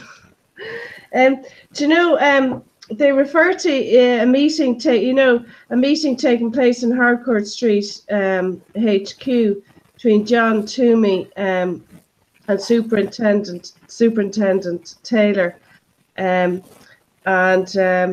there's also, they may refer to during the week that there was a lady, but they wouldn't name the lady who was at the meeting, but it was either, now it wasn't clear whether it was a lady from INM or a lady for INM, because you said from INM and somebody else said for INM, and two different things. Okay, well, just to explain to people, that was the meeting that took place after Gemma O'Doherty had knocked on the door of Martin Callan. So this was called after Dave Taylor explained that Martin Callan wasn't there that night, that Gemma O'Doherty knocked on the door, and so Callan was furious and wanted his anger to be conveyed to An Garda Síochána, and that's why that meeting took place. But yeah, we don't know who that woman is. I think counsel for Gemma O'Doherty originally asked Dave Taylor if that was Tom Brady of the Irish Independent, but he said it wasn't, it was a woman, and he didn't know her name. So, but yeah, it's a good question from... Yeah, because if it's for, it could be anybody, it could be a lawyer, or if it's from, then you could narrow it down very quickly. I think you could also name who it's not. You know, just on the Father Malloy file. Sorry, it's all yours now. Give me a sec. On the Father Malloy file, they kept saying it's missing. It was missing. John, no, that's the computer. That's the computer that's missing. Oh, it's just the computer, because I read somewhere that the file was missing. It was recorded the file was missing. Oh, I know the computer's missing, but... No, you're talking about the Father Malloy, the murder file, a different Father Malloy. Yeah. That's a Father Niall Malloy. That's Father Michael Malloy. Different story, sorry, yeah. So no, what Gemma O'Doherty in her evidence said that the Garda file of that was given to INM. So she was telling this in the context of the Miss D allegation against Sergeant McCabe, and she felt that perhaps the Miss D file was given to INM or to Paul Williams, but she has no evidence of that. But she just made the point that she knew the Garda files had been given to INM, and she made an example of the Father Niall Malloy murder file. Yeah. Okay. That was her evidence, yeah. See, I do pay attention. Yeah, there's a lot of Malloys there. Thank you. Okay. So, Olga, let's go back. Let's go back. But from today, we had Sebastian Hamilton. Sebastian Hamilton and group Conor editor O'Donnell. to Irish Daily Mail on Sunday. Conor O'Donnell, who's the editor of the Irish Mail on Sunday, and Conor Lally of the Irish Times. That's right, yeah. And I think that was it, was it? That was it today, yeah. That was it today. And basically, I suppose, just to kind of explain, so last week we were talking about Alison O'Reilly's evidence.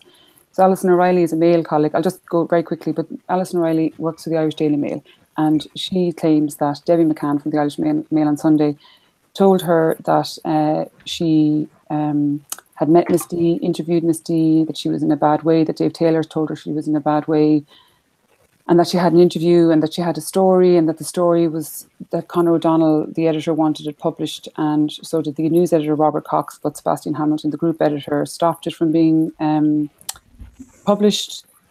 She also said, Alison O'Reilly claimed that Debbie McCann told her that she got it from, it was confirmed by her father, who's a retired senior guard now, and that Alison claims that she said to Debbie, where is this coming from? Is it your pal Noreen, as in Noreen O'Sullivan? And Alison says that Debbie McCann said yes.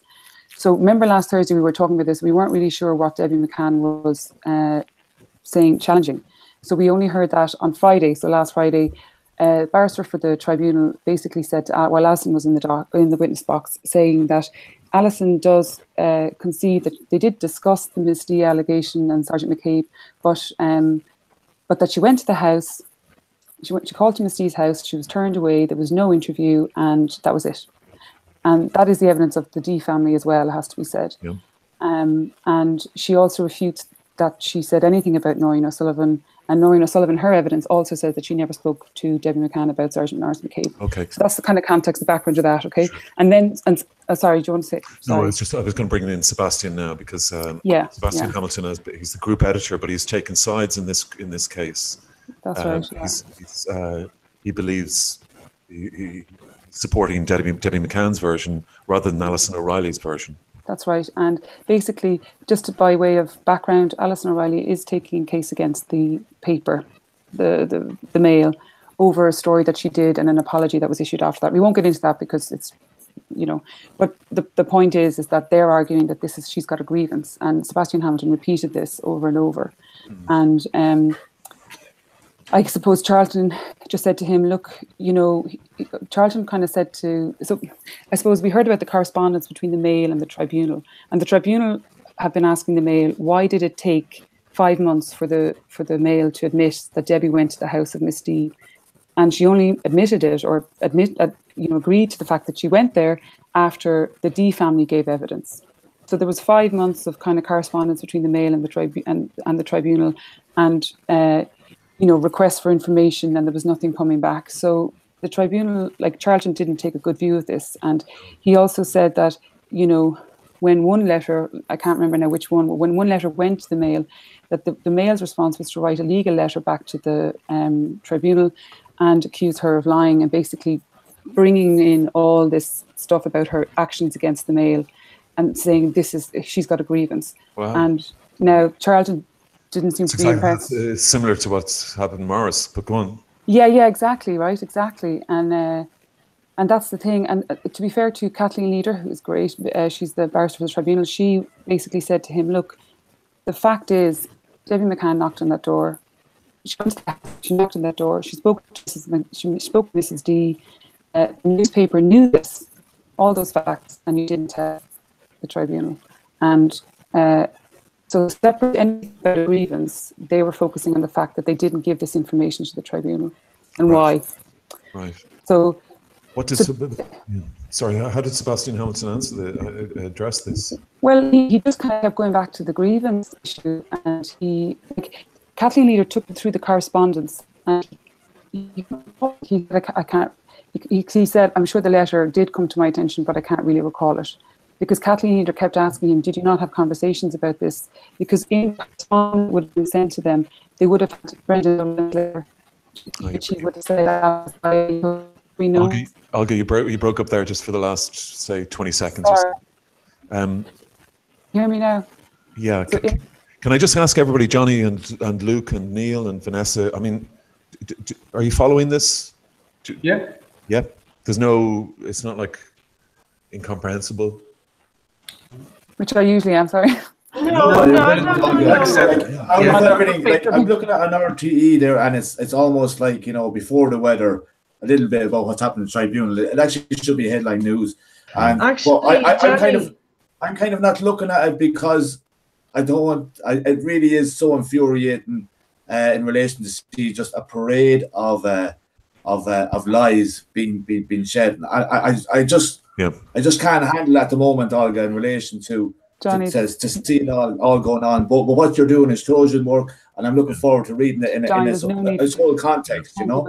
Well, sorry, It's really important that this is going on. This is exactly where Irish establishment is at in relation to politics and media and corruption within the Garda Force, and how irrelevant GSOC is. So I'm kind of dipping in and out of it, but I really think it's very important work that an awful lot of journalists don't seem to be following. So once again, Olga, thanks.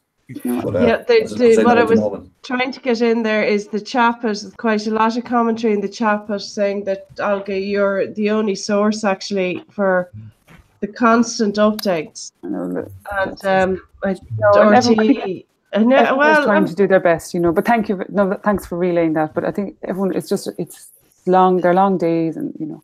Yeah. Well, just one point on that. The last bit you said there, Olga.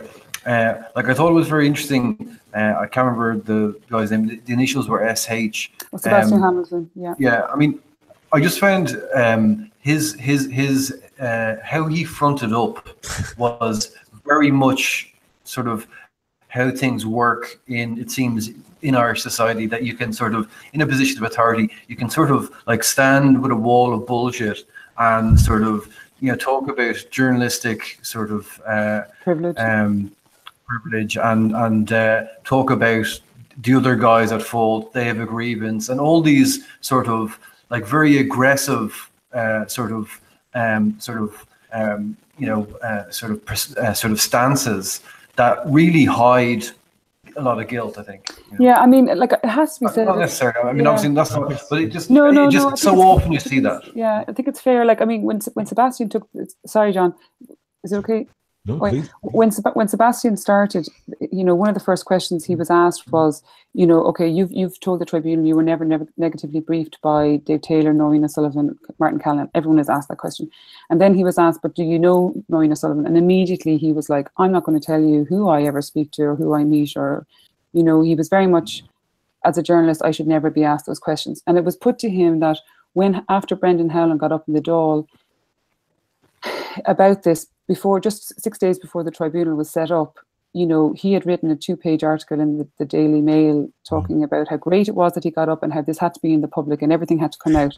So through a long series of questions from Alison O'Reilly's counsel, you know, the judge stepped in and basically said, look, he's basically saying that you could be called a hypocrite here. And he completely refuted that and said no. And then just kept speaking about privilege and the importance of it, which we all get, I think. But the point is that, you know, the journalists from the Mail went to the house and they just want to know why. Everyone understands why you would go as a journalist to a house to check out an allegation. So I think everyone understands that the reason is why and who put them on that path. Charlton can't get away from asking that question, and all the other journalists who were there, who went to the house, will be asked the same question. So okay, they can't hide from it, I don't think. Can I bring you through? Conor O'Donnell is he's editor of the Irish Mail on Sunday. So he was the editor. So he would have been the editor of the paper. There would have been a news editor under him, Robert Cox, and then there would have been Debbie. And basically what sorry, John. No, not at all. I just, because if I can jump up, he agrees with Sebastian then, obviously. He agrees with Sebastian that what happened was that there was no meeting. She came, Debbie went to the house, she came back, and it was never spoken about again, he said. And he also said that he never actually spoke to Debbie about it, that it came to him via Robert Cox. So basically, what we're told is Debbie went to Robert Cox, her news editor, and said, I've heard this allegation, can I get permission to go up to the house? And he said, he then went to Conor O'Donnell, and he got the permission from Conor O'Donnell, came back to Debbie. Debbie went up to the house. She says nothing happened. She pulled in, rang the office in Dublin, and she went back home. and that was it. And she went on maternity leave there soon after. So that's what they're saying. That's what they're sticking with. But can I just say one thing? It was interesting when Alison O'Reilly was giving evidence last Friday, when Michael McDowell was asking her questions, and he asked her, because Alison has gone into great detail of an apparent conversation that she had with Debbie about how when Debbie met Miss D, apparently, and bear in mind, Miss D says they never met, never spoke on the phone, but it's well worth reading her statement. It's very yeah, it really is. And so Alison has told the tribunal that Debbie told her how they were sitting on opposite ends of the settee, and Miss D was holding her arms, and she was shaking, and she was very, very upset. And Alison truly believes that Debbie was really, truly touched by this story. So Michael McDowell asked Alison if there was any chance that Debbie saw a video of an interview with Debbie McCann.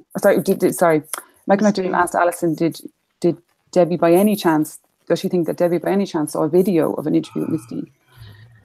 And it hasn't really been talked about yet, but Paul Williams did a video with Miss D. So when he went to interview her, he also videoed it. Now, we know this from last summer, it was already said, but we haven't heard anything about it. And today, I guess it was Friday when they asked, so Michael McDowell, just to finish, Michael McDowell asked Alison, and Alison said, no, I don't think so. That was not her impression. Her impression was Debbie was in the room with her, and they spoke for an hour. That's the impression she got. Okay. But anyway, either or, Paul Williams did video some part of his interview with Miss D. He must have shown it to some people in I&M, I'm guessing. I mean, Debbie was with the Mail. But Debbie was with the Mail, yeah. But is it possible that somebody would have maybe seen it, sent that, shared it, shown it? Who knows? We don't know. So but it's just because it's an interesting thing, because otherwise, like if the Dees family are saying that Debbie and her never met, and Debbie's saying that they never met, but Alison is recounting a story whereby Debbie says that she did speak with her. If you remember that Debbie was trying to convince Alison that Sergeant McCabe was not right. This is what Alison O'Reilly says, and Debbie. And Debbie was being very, very, very insistent. Mm-hmm. And Alison was not accepting it, and then she came out with I've spoken to the victim, victim, face to face. Sorry. Yeah, no, absolutely. So, but it's just that I guess either Alison is so Alison's evidence is like, well, she's either lying now or she was lying back then. Debbie were friends. Well, they were friends. Yeah, they were friends and colleagues. It sounded like they were good friends, but it is so. Like if the D family are saying we never met, the Mail wholesale are saying they never met. It's Austin Hamilton bringing up the employment grievances. Surely that works both repeatedly. Surely that works both ways. I mean, he'd be more. Sorry, Luke. Yeah, because sorry, just to say, just because it was said last Friday or Thursday that there was a story. There was Alison went to this woman's house, this woman who lost her kids and her husband in this horrible pier accident in Buncrana. There was a story printed, and then there was an apology. And, some details of that came out on Alison's first day of evidence. And, it was said to Alison claims that Conor O'Donnell said to her, yeah, well, we apologized because that's what the woman wanted. So I don't know where it stands with her case against the paper, but and I don't know the ins and outs of it, but you're right, it does work both ways, Sorry, Luke. I just think it seems a very sort of peculiar and tenuous sort of situation a journalist holds, where they can actually be sent to do something, and they work on the approvals and information that they're given, but they can easily, basically, if you want to shaft a journalist, it seems very easy to do that, and that if someone is causing a problem or you want to get them out of the way, it seems that there's a myriad of ways in which you can do that. It's unlike a lot of careers where normally you're working with other people, or you're following set procedures or whatever. But it seems that because the appetite is there to try and find the story, if you're given bad information or whatever, you can very, very easily shown in bad light. I'm not saying this is happening there, but potentially, like in all these situations where you have so many acrimonious situations between journalists and editorial staff, that some of these could potentially be that they thought, okay, well, let's like get this person out of the equation. Okay. Yeah, like just sorry, John, but just to say on Debbie's behalf, maybe, or I don't know, her side, I did feel a bit sorry for her when there was, you know, when it was kind of when Kathleen Leader explained today that when they went to Debbie and asked her, so did you go to the D house, because we've heard this from the D family, Kathleen Leader said that Debbie had no problem saying that, notwithstanding her privilege. So, you know, admitting this had no problem, and Kathleen Leader said that she was more than comfortable telling the tribunal's investigators that she'd gone. So part of me was like, gosh, you know, would she have responded differently? Whose instructions were given, or you know? Just going back then to the hearing on yesterday, Michael O'Toole, crime correspondent of the Irish Daily Star, appeared. Yes. Now, he's been tweeting, like a lot of these crime correspondents, they're very collegiate. I mean, he even mentioned that today, didn't he? He said that we were upset at the article in the Sunday Times last week giving out about us, or saying that's right. He said that yesterday. Yeah, I think it was Justine McCarthy's article. Yeah, that's right. He claims that he wasn't briefed. He claims that nobody said anything about McCabe at all. Is that even credible? Because like we're broad, you know, we're a little website online. We were told. Well, just to say, his evidence is that he heard this rumor back in 2010, 2011 from a journalist in political circles, I think, and he said that he found out from a source, a very good source, who knew Morris, I think, and worked with him. Didn't say who it was, and he knew that it was completely not true, and he seemed to know the full DPP's directions now, and he says the matter was dead to him. That was his words. Because the DPP had dropped it, and this gentleman who he liked called this guy Morris, and but then he tweets 7 years later, last summer, saying that not giving out, but kind of, you know, I suppose giving out about hacks, journalists, saying that the DPP dismissed the allegations, and that kind of doesn't make sense. It doesn't make sense, because he's saying that it was dead to him when he heard that the DPP had dropped the allegation, and also sorry to interrupt again, but the thing about Mr. O'Toole is that, you know, around the time that there were people knocking on the door of the Miss D household, while we haven't heard that he went to the house, and I have no reason to believe he did, we have heard that Mr. D, Miss D's father, he gave evidence. One line of his evidence was that Mr. O'Toole tried to contact him on Facebook at the time, and Mr. D said they didn't discuss the case, so there must have been some kind of contact or conversation, but they didn't discuss the case. But it is curious as to, well, why did Mr. O'Toole end up contacting Mr. D at that particular time when all these other journalists... Yeah. And why did he tweet last summer that, you know... Yeah. Given that it was dead to him. And it should be said as well, Conor Lally from the Irish Times used the same term, dead. And yet he was the person who I have to say I wasn't there for the second half of his evidence, and he's giving more evidence tomorrow. But he did write an article about Miss D in 2017. So yeah, I saw the transcript today of that, but he's in tomorrow, and Paul Reynolds then is... I think Paul Reynolds is next week. I think it keeps swapping and changing, yeah. But can I say one other thing? I'm sorry, John, I don't want to be a pain. No.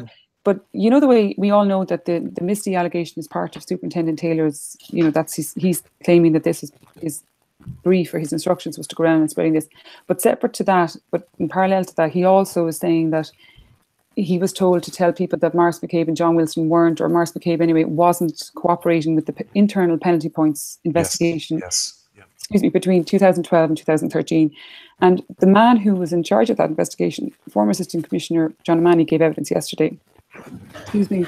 And it was really fascinating evidence, because he said that the business of Maurice not cooperating was completely untrue. And yesterday was the first time he publicly stated that. Yeah. He used the word engaged, and there was a report on which the tribunal has heard several times about in February 2014 by Paul Reynolds, in which it was said that the words refused to cooperate weren't used, but that was the effect of the article.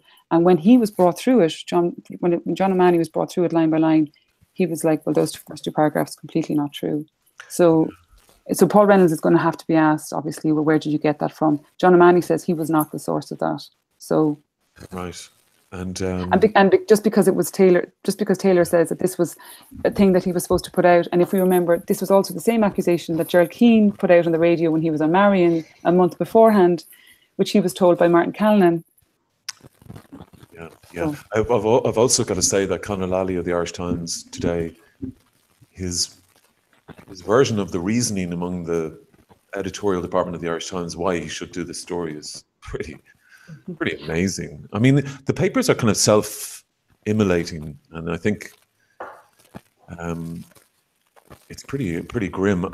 Look, I'm sure people get on with life and stuff, but how are people going to deal with each other? They've just been calling, they've. It's a very hurtful. I think there's a lot of it's. But Olga, why are these guys like John Mooney and Michael O'Toole so cocky, so macho also? I mean, the point is, look, your job is dangerous. We accept that, and we have a great deal of respect for that. The thing is, though, you don't need to be macho then. On top of this, we assume you're the hard guy, in the class, but. The way they behave on Twitter is the Twitter thing is bizarre and so and transparent and obvious and attention seeking, and I don't and then also kind of distraction and unnecessary, and Do you know what I noticed? I'm surprised there's so many different crime correspondents or security correspondents in Ireland. I mean, the market is just so small. How is it there's so many of them? Well, I suppose they weren't decommissioned after the Good Friday Agreement, and a lot of them hung on to their jobs, but also there's a lot of covering up has to be done. Also, very, very little. But believe it or not, running a paper in Ireland is a bit like a local newspaper in, say, Britain or something, because very, very little happens, and that's why let's be honest. They all follow the same story. They don't have different stories. They all follow the same story. Well, they're a pack. I mean, and the crime correspondents, as Michael O'Toole suggested today, that they were collectively upset about an article last Sunday. So collectively, it's very much like sports journalists. Mm-hmm. But the point, sorry. It's also, John, the point that you made about, people also often live these days under a label, and they want a label that sort of suits them. And the macho tough guy label of, I do a bit of crime correspondence work, is something I think that some people, aspire to. And, they might have, they might make $2,000 a year out of it, but, as far as they're concerned, they can tell their mates in the pub what they do, and but it's also their language. It's their language. It's like I was saying to Olga today, sounds like a cheap detective novel. It's like they're dead to me. These guys, even the Twitters are like sub Raymond Chandler. But that's it. But it's more about the identity that they're trying to assume than actually that and it's sort of that works very well on Twitter as well. I suppose as well for them, like the guard, like. Do they realise that everybody's watching this and going, Jesus, lads, I don't know. Yeah, but John, when you say everybody, there's really only about 100 people. It's not like in an American market or a London market where there's 100,000 or a million. It's so small. I mean, if you look at sort of like How to Make a Murderer and all these guys aren't in that game at all. That's no offense to them. I'm sure you're all fabulous writers, but this market here is just too small. And it's a really unfortunate situation where we have, like, it's a small country. We have several publications, but we also have a system whereby the Garda Press Office really doesn't say anything, do anything, confirm anything, tell you anything. Yeah, you were saying that the murder of Justine, and you couldn't get any information from the press. Well, yeah, I just had to call. Like, I was working on a digital desk, and I had to call the Garda Press Office because all these allegations were, swirling around. She was in the car, she was out the car, she was, the people were I mean, I don't want to get into it, but when ringing the Garda press office, they don't, no, or don't answer, or it's with GSOC now because someone has been shot, like a Garda has shot someone. So that's why these guys are the big guys in class, because there's no real news in Ireland. There's no channel. There's no channel for information. But there isn't actually but it's a mutual deal, because then the people who have the contacts, that's their strength, that's their but also so that it also is like a kind of, sorry, I'll stop now, but it's also for the guards, it's a means to control what information goes out, because if there's not an open, transparent for all journalists, let's say like in the States or wherever, to a degree, then it suits them, because they only have to put out. They only need to wine and dine a few of them. Yeah. It's something I've noticed a lot in the in this situation, and this is the reason for it, that if you end up with the person that has the information, I mean, all of a sudden that's very valuable, and you've got like a situation where you can get like a comfortable job off the back of knowing a few of the right people. Yeah. But that's the way it is in every profession and every enterprise in Ireland. If you know the right people to get you there, get you appointed, or to get you in the door, it's no different. Neil, that's the way it is in Ireland, Luke. Neil, I know you're very close to the guards. I was wondering if you wanted to interject or intervene at this point. On behalf of all the guards. No, not really. Okay. So Olga, Gemma O'Doherty. Gemma O'Doherty, yeah. God. We talked about her last week. Yeah, we did. Yeah, we did. But Colin Kenny might be just worth a mention. He was in Friday. Yeah, really enjoyed. He was worth following, actually. Yeah. Yeah, he I suppose he was kind of an expert witness as well as That's that. But upset now. Blinkers 1987, maybe. You and Colin. Television. It was dark, but she still has the memories. Really? Sorry, Olga. No. What do you call it? So he gave it. Is a journalism professor, and he explained. He's way older than me, I bet you. Give over. I'm going to check now. Well, he was teaching you back then. Olga, he was writing about Maurice McCabe back in 2013, I think. And remember we mentioned earlier about the Father Malloy computer that went missing. Yeah. He was intrigued by that and couldn't understand why nobody was writing about it. And he also couldn't understand why the security correspondents weren't chasing it down. So his evidence is that he, in January 2014, early 2014, he approached two security correspondents, one who is a broadcaster for a national broadcaster. So they haven't been named. But he's a correspondent for a national broadcaster, was it? As a broadcaster, and they're both security correspondents. Yeah. So, but he said that he approached these two people and asked them, basically kind of sounded them out. What's the story? Why aren't you following this story? And they basically said, they kind of led him to they said to him, cop yourself on, don't be so naive about Maurice McCabe. He's being investigated for child abuse. So it was a current, present investigation ongoing, which is absolutely wholly untrue. But also bear in mind, this is also the allegation of what John McGuinness and Seamus McCarthy say they were led to believe by Martin Callan, that it was a current investigation. But anyway, so Colin Kenny was told this, and he was shocked and appalled. He contacted Maurice. He was satisfied by what Maurice told him or showed him. And according to Kenny, he sent a document to INM outlining the full DPP's directions to make them aware, and also to verify an article he wrote or articles he wrote. Yep. Now, he wasn't asked any questions about this, unfortunately. Maybe they'll ask him again. But so we don't know when it was sent. We don't know to whom it was sent, but we just know it was sent. He just said INM lawyers. And he said he'd already sent it in for verification like a week or two before for his story, to back up his story. And then Paul Williams had 4 articles saying about on Miss D. Yeah, but I just really want to be careful. Proof that. Yeah, but I just want to be careful because he didn't give any dates, and I don't even think he knew himself the weight of it. As in, I don't think he realised, oh, I might have sent that document before Paul Williams' articles, but I don't know, he wasn't asked.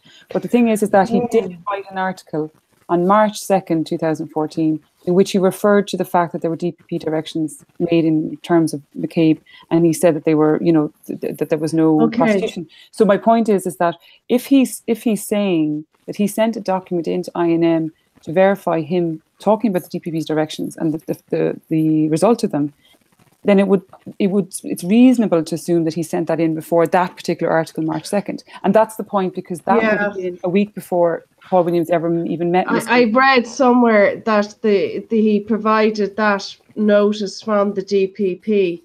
No, I don't think he would have sent it from the DPP. The fact checkers.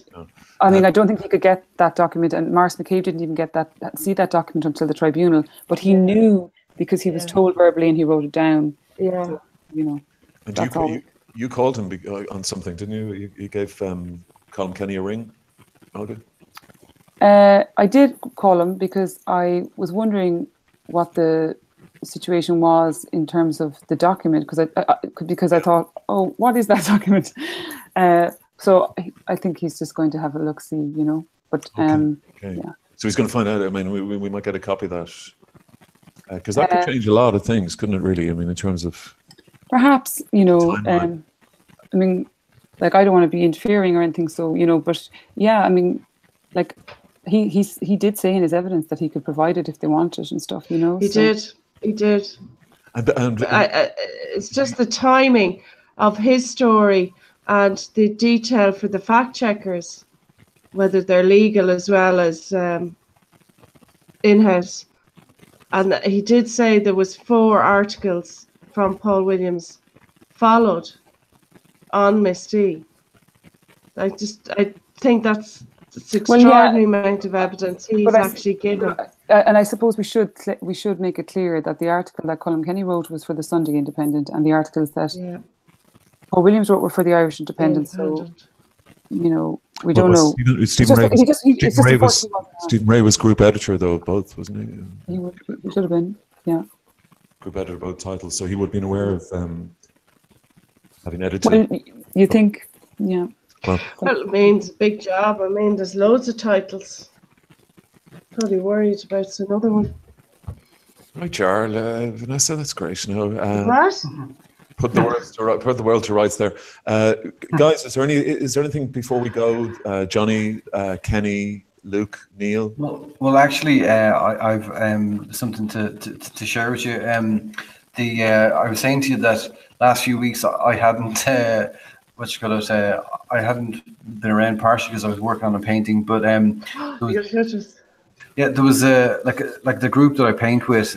We had we've arranged for like a group show. Would you believe, in a museum then in Porto? Wow. Skipping the galleries, going straight to the museum. So I went down today. I was helping them hang it, and we have the show up, and so I have my exhibition there. So if I can work out how to do it, I'll show you. I've even got one of the because you'd really got a lot better, you know, when. Stop it, John. John's in a funny mood this evening. Everybody. No. Yeah. So if I talk now, can you see that? Let's see. Let me see. You talk now. Can you see that now? Yes. Okay. So the painting is there on the left. That's actually the painting. But if you look on the other side, you can see the museum, and you see the painting up on the wall there, up in the far corner. The same. Oh, I see it. Yeah, up by a bridge over Porto, and then the sort of yellow sort of. Is that yours? It is. Yeah. Fantastic. Wow. And how long will it be exhibited for? It's only there for 2 days, but wow. It's a nice bit of fun to. That's fantastic. Have it sort of shown. So yeah, the Porto Museum. And when is the exhibit opening, or has it opened? It's opening tomorrow, and it's only on for 2 days, but it should be fun. This is good, fantastic. Congratulations. Like the Irish are great. You're already exhibiting. Yeah. Yeah. And you only got there like last month or something. I know he's only there a fortnight. Well, I'm here. I'm 5 months now at this stage. And have you taken over? Take it over. That's fantastic, though. It's a beautiful painting, and you've got a great eye for color as well. Yeah, I'm really enjoying it. It's nice to sort of to try something different, and yeah, no, really enjoying it. Johnny and Kenny, we'll speak tomorrow about plans and music, and maybe do something for the 8th birthday. But it's Johnny's mission this summer, no? Yeah, man. Manumission. Okay. Luke, thank you so much for joining us tonight. Neil Curran, brilliantly produced as ever. You don't. Seamless. You haven't been produced till you've been produced by Neil. You probably, if you're lucky, you might get one before the show. So thanks, Neil, for the entertainment stuff. And Olga, it's tomorrow now in the Tribunal. Who's left? So Conor Lally's up first, and then it's I think it's Dervin MacDonald, maybe Ian Mallon. They're both with INM. Dervin MacDonald is legal affairs editor, I think, or maybe she's been promoted. And Ian Mallon is left to INM. Oh, sorry. Yeah, so it's Conor Lally, Debbie McCann is then up, and then who's scheduled is Dervin MacDonald, Ian Mallon, and Paul Williams. But I imagine they won't get through all of them. But Conor Lally and Debbie McCann, Dervin MacDonald, I'd say maybe 3 that might get through. I mean, the rest of Conor Lally and Debbie McCann will be fascinating. And also Dervin MacDonald, because, I mean... She's the business editor, isn't she? Legal affairs. Yeah. She was legal affairs correspondent. Well, the biggest crime story this week has been Drum, so we're on it. Derbla was on it. I suppose. Yeah, we meant to get to the David Drum thing, and you were gonna explain his how he pulled it off, or how he didn't pull off his wheeze, and then you asked me, "What is a wheeze?" I said, "It's something with hay fever." It's like a scam. I wonder would Paddy Power be taking bets on that? Sorry, Johnny? I wonder would Paddy Power, because they seem to take bets on flies on the wall, I wonder would they be taking any bets in relation to what kind of sentence he's going to get? Okay, well, he's definitely getting a sentence anyway. That's for sure. But Johnny Fitz didn't get much, so, We didn't get anything. Well, but no, he didn't. But the problem with Drum is...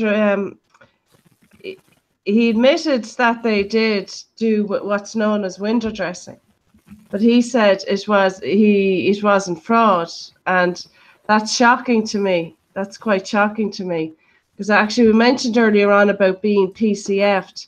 He would have had to have been PCF'd to be CEO of a bank.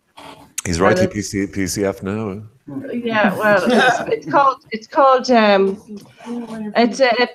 it's a pre-approved control function. There's some jobs, posts in a financial institution that have to be approved by the central bank first, and that would have been one of them. And say I'm PCF by the central bank, and I just find it shocking that somebody who didn't recognise that as a fraud. Well, we knew he was acting the bollocks, but just even to use that as his defence, like it's after spending a huge 6-figure sum on his defence for just saying it wasn't. I didn't think it was fraud. I mean, that's just just knew straight away he was set up for a long ways off.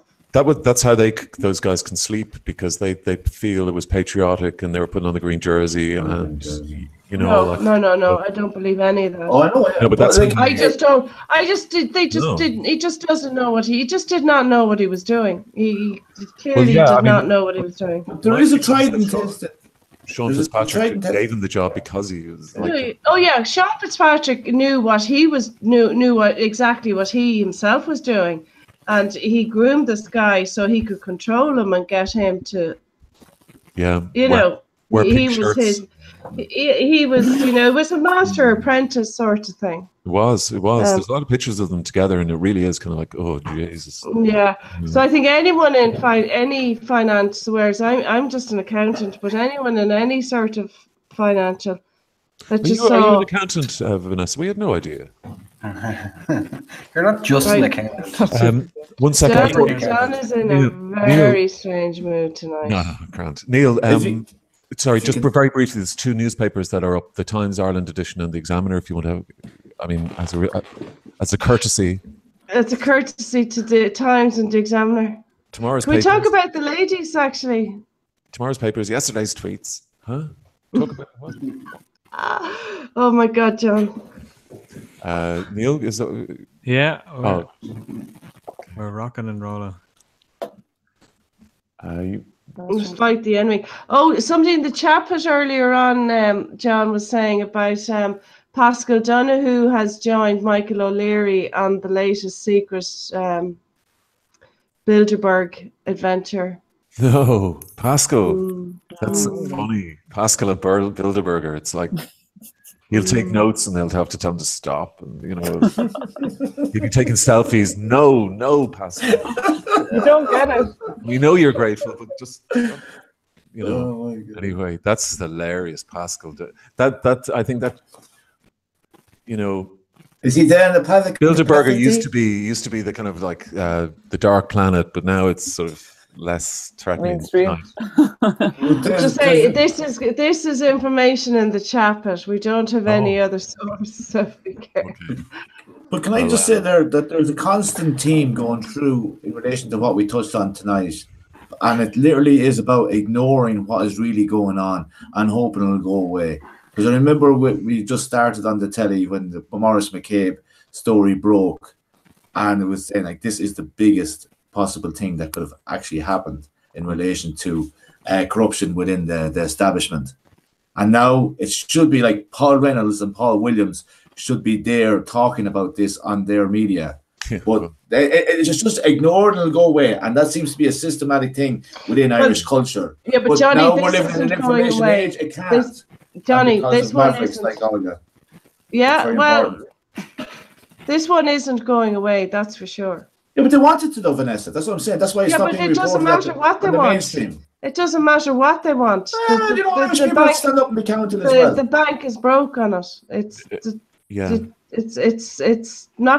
not going back in. It's done. It's broke. So Neil, just to finish off the papers there, look at the Dougie Bow. Pressure grows on London over the North's abortion laws. There was the London Supreme Court judges in London said that the abortion laws were okay as they were in Northern Ireland. It's up to the Northern Ireland legislature, except in the case of fatal fetal abnormality and rape or incest. So that's that.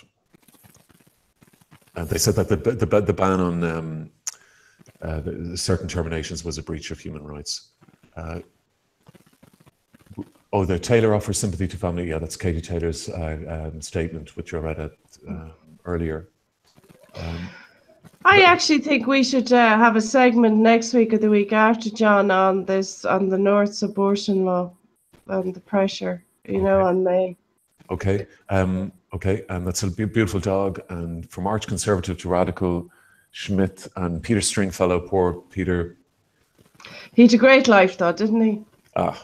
If you like, strip club. Never got his strip club on Parnell Street, though. It only lasted a few months. John, were you there? Great hair, though. Yeah, fantastic. John, that'll be you, actually. You're very much, very jealous of it. I went for a man bun. And in fact, had a man bun. I had a man bun today, but I lost the scrunchie. Welcome to our world. So it was, I'll have it for next week. First world problems. You wear them as bracelets, John. Yeah, I know. I had it actually as a bracelet, and then it just seemed to. Anyway, sorry, Neil. The Irish Examiner is there as well. The Examiner. Okay, GP seek clarity on abortion and service provision. Everyone will need a scan. UK plan to avoid hard borders unworkable. please use that headline for the next 3 years and the last 7 years, or the last 3 years. Look at Katie Taylor's statement is on the 2 front pages there now. Okay. See, you think there was nothing else going on in the country, you see? Fears out revival and stronger cocaine and ecstasy. I was just thinking, Luke, what you were saying earlier in the show about the violence, the murders in Ireland and stuff like that. I sense the coke is back in a big way in Dublin. Yeah, I mean, it's in there and around in a lot of these situations. I think Yeah. Well, okay, Neil, thanks so much for that. I think we're done. Are we done? Yeah. Can I talk about the girls behind me, or are we too late? If you do 1 minute, Vanessa, go for it. 1 minute. It's obviously hit the news on Twitter about the IRFU not refusing the invitation from Australia to send the Ireland women's out to do double headers on the tour. Why? This year. Well, if you don't know, right, the Irish rugby team the men are playing Australia over 3 dates in Australia this year, and the Australians have invited the Irish women to play the Australian women as the curtain raisers to Australia versus Ireland men. Oh yeah. And to help them out, they've offered to cover all the accommodation costs of bringing the team out. So all that they had to do was, the IRFU had to do, were pay for the flights for the team and the support and the staff and the backup. And IRFU said, no, we're not sending the women. And I think the stories broke the last few days, but I just wanted to mention it. This is the Grand Slam team behind us. I just don't understand the decision. It's outrageous. Yeah, and like if it's about, I'm the first to put my hands up and say, women's sport isn't as lucrative or as men's sport. I get that, and I get that obviously the most valuable players and the sort of the richest sports people in the world are going to be men. I get that, but at the same time, you can't encourage people to take up a sport because of whether it's lucrative or not. And what the other thing is about in Australia, at entry level in the professional rugby game, men and women are actually paid the same. Right. Now, I'm not saying we need to compare. But don't you think after the bad press rugby's got in the last while that they would do something with it, that they would. It's sort of opportunity lost, isn't it? And it was a huge opportunity loss. And this isn't about gender, and it's not about quotas. This is about just equal opportunity. Yeah. If you're promoting a sport, you have to promote. You just can't. It's the same in business. But they're the Triple Crown holders. But you can't just promote it for one gender. You can't just invest in one gender. It has to be, for both. And the one other thing that it's sort of there's a suggestion that they kind of only got behind the World Cup last year for the women, so as to sort of enhance their own World Cup bid. Yeah, exactly. I'm sure they and I could see now. I'm not doing the Bodger thing, but I could see where that would have been a strategic decision. Whereas there does not seem to be any strategy behind just saying no to bring in the women out with the lads international team to play. Whereas I think doing a double header is a fabulous idea over 3 different cities. Sounds a bit rude. So why they couldn't even get Bord Fáilte or somebody to do it? What did you say, Johnny? It was a joke. What did John say then? What I wanted to say was that Ireland held the Rugby World Cup last year, the Women's World Cup. Yeah. So all about momentum again.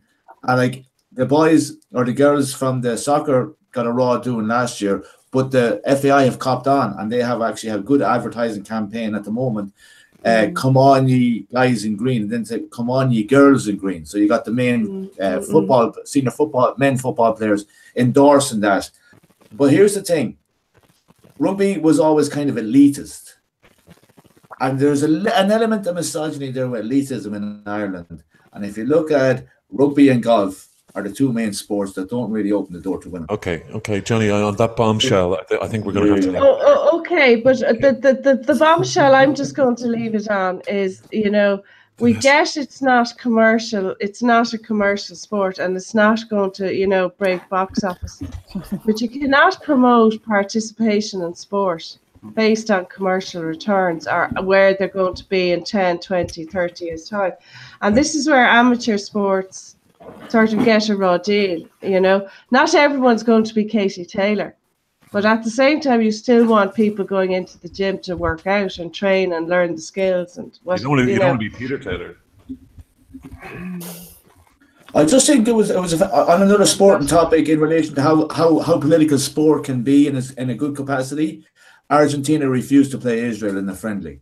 Yeah, and that's going to widen. That's about a part. Just on the rugby thing there about the sort of the attitude of IRFU to the resources and the lack of strategy they have for the women's game is that, you know, they advertise the national coach for the women's national coach, and I wrote it down here. It was advertised as a part-time casual basis for 6 months. Can you imagine them putting that out for any other job? Part-time casual basis. I mean, who are you going to get to respond to that? Good Lord. You don't even get John a to Australia. John is in a very funny mood tonight. No. It's been a anyway, girls. Yeah. Vanessa, please, last word. Have your vote. Vanessa's the last word. I have your back. Okay. Thank you so much, Vanessa. Olga, thanks again. Good luck tomorrow on the Voters Tribunal. Neil, beautifully produced. Thanks, Luke and Johnny. And Kenny, best of luck with you. And we'll speak to you next week, and we'll keep up to date every week. Thank you very much for joining us tonight. Everybody in the mosh pit, and everybody on the commenters and readers. Somebody's come into the mosh pit there, John, and just confirmed that the O'Leary Donoghue story was actually published on the Independent website 2 days ago. So we have our source. So. Okay. Thanks, Vanessa. Thanks. No. Your last word session is duly noted. Thanks so much, everybody. Or possibly awkward